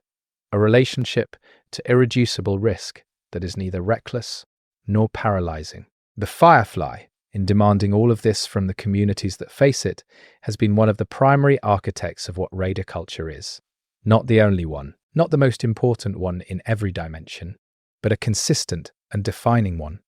Defining pressures produce defining responses. The raider community's defining pressure is the ARC, and within the ARC's threat suite, the Firefly is one of the most consistent and culturally formative elements. The community that exists today, with its knowledge-sharing norms and its professional expertise culture and its particular relationship to risk and identity, is partly the community that the Firefly made. That is the deepest level at which the machine has shaped the world of ARC Raiders, not through what it destroys, but through what it forces the survivors to become. What the survivors have become is not what the ARC intended them to be. The ARC intended them to be driven underground and kept there, to be suppressed by the Firefly's presence into passivity. Instead, they became professionals of the surface, people who go up because they have made it their business to go up, who have built the culture and the knowledge infrastructure to make that business sustainable. The Firefly meant to extinguish something. It tempered something instead. The difference between extinguishing and tempering is one of the central ironies of the ARC Raiders story, and it is nowhere more clearly visible than in the relationship between the Firefly and the communities that have made a culture out of surviving it. Chapter 12. What we know, what we don't, and what comes next. Everything covered in this video represents a picture assembled from fragments. The game's lore, the community's observations, the behavioral data accumulated over thousands of player encounters with the Firefly, the design choices visible in the machine's construction, the environmental storytelling of the zones it patrols. These fragments are consistent enough to support the interpretations we have built across these chapters, but they are still fragments. The full picture, whatever it is larger than what we can see. Part of the honest work of lore analysis is knowing where your picture ends and the gaps begin. The gaps in the Firefly's lore are instructive in themselves. The absence of information about the Firefly's design history, about pre-Firefly ARC aerial units, about how the ARC arrived at this specific configuration through whatever iterative process produced it, suggests that this information either does not yet exist in the game's lore universe or has not yet been discovered by the player community. Both possibilities leave open the chance that it will become available as the game develops. Every new zone, every new lore fragment, every new piece of in-world documentation that Embark Studios introduces is potentially adding to the picture of the Firefly and what it represents. The picture-building process is something I find genuinely satisfying to be part of, and it is the reason this video exists in the form it does. I did not want to make a video that was simply a tactical guide to surviving the Firefly, because there are already resources for that, and because I do not think tactics are where the most interesting story is. The most interesting story is in why the machine is the way it is, what it tells us about the world it inhabits, and what the communities that face it have become in response. That story is worth telling in more depth than a tactical guide format allows. The choices I made in assembling this video, which I described at the beginning and which have shaped everything that followed, were choices about depth over breadth and interpretation over description. I could have covered more ground by covering less of any single thread. I chose instead to follow the threads that I thought were most revealing, even when they led into speculative territory, because I think honest speculation grounded in available evidence is more useful for understanding a lore universe than purely descriptive accounts of what we can confirm. The confirming and the speculating are both part of good lore work. The key is being clear about which is which, flagging interpretations as interpretations and established lore as established lore. Throughout this video, I have tried to maintain that distinction, using language that signals when we are moving from what the game clearly shows into what the evidence suggests, or what one possible reading might be. That distinction matters because it respects the audience's ability to evaluate evidence and reach their own conclusions, rather than presenting interpretation as established fact. The community that plays ARC Raiders and engages with its lore is one of the most attentive and analytically capable player communities around any game in the current landscape. They notice things. They share observations. They build on each other's interpretations. The picture of the Firefly that this video is based on was built from that community's collective observation as much as from anything Embark has explicitly communicated. That collaborative lore construction is one of the things that makes ARC Raiders lore particularly interesting to work with. Working with it for this video involved making decisions about what to include and what to leave out. As all editorial work does, I left out certain tactical specifics that felt too configuration dependent, too likely to be outdated by the time this reaches you, in favor of the principled understanding that I think will remain useful regardless of how specific game details change. I left out some more speculative interpretations that I found personally interesting but could not anchor in enough observable evidence to include responsibly. I reordered the lore elements, presenting the Firefly's design before its behavioral patterns, before its social impact, because that sequence made the connections between those levels of analysis clearer than a chronological or purely gameplay sequential approach would have. The reordering is where editorial judgment shows most clearly. The order in which you encounter lore elements shapes what you can understand about each element and how deeply it connects to the surrounding context. Presenting the Firefly's purpose before its mechanics meant that the mechanics, when we got to them, were already framed by the larger purpose. That framing changes what the mechanics mean. A flamethrower on a hovering drone means something different once you understand it as a tool of territorial maintenance rather than as an arbitrary weapon choice. The order made that difference visible. Visible differences in lore work are the goal. You want to make things visible that were not visible before, to create understanding that did not exist in the audience before the video. Not just information, which is available from many sources. Understanding, which comes from connection and context and the right sequence of ideas. If this video has done its job, you understand the Firefly in a way that you did not before. Not just what it does, but why it is the way it is, and what it means for the world it inhabits. What comes next for this lore and for this channel is the rest of the picture. The Firefly is one machine in an ecosystem of machines, one threat in a world full of threats, one piece of the ARC's surface operations strategy. Each of the other pieces deserves the same kind of deep examination that this video has tried to bring to the Firefly. What are the other aerial units, and how do they compare to the Firefly in design philosophy? What does the ground unit suite tell us about ARC tactical thinking?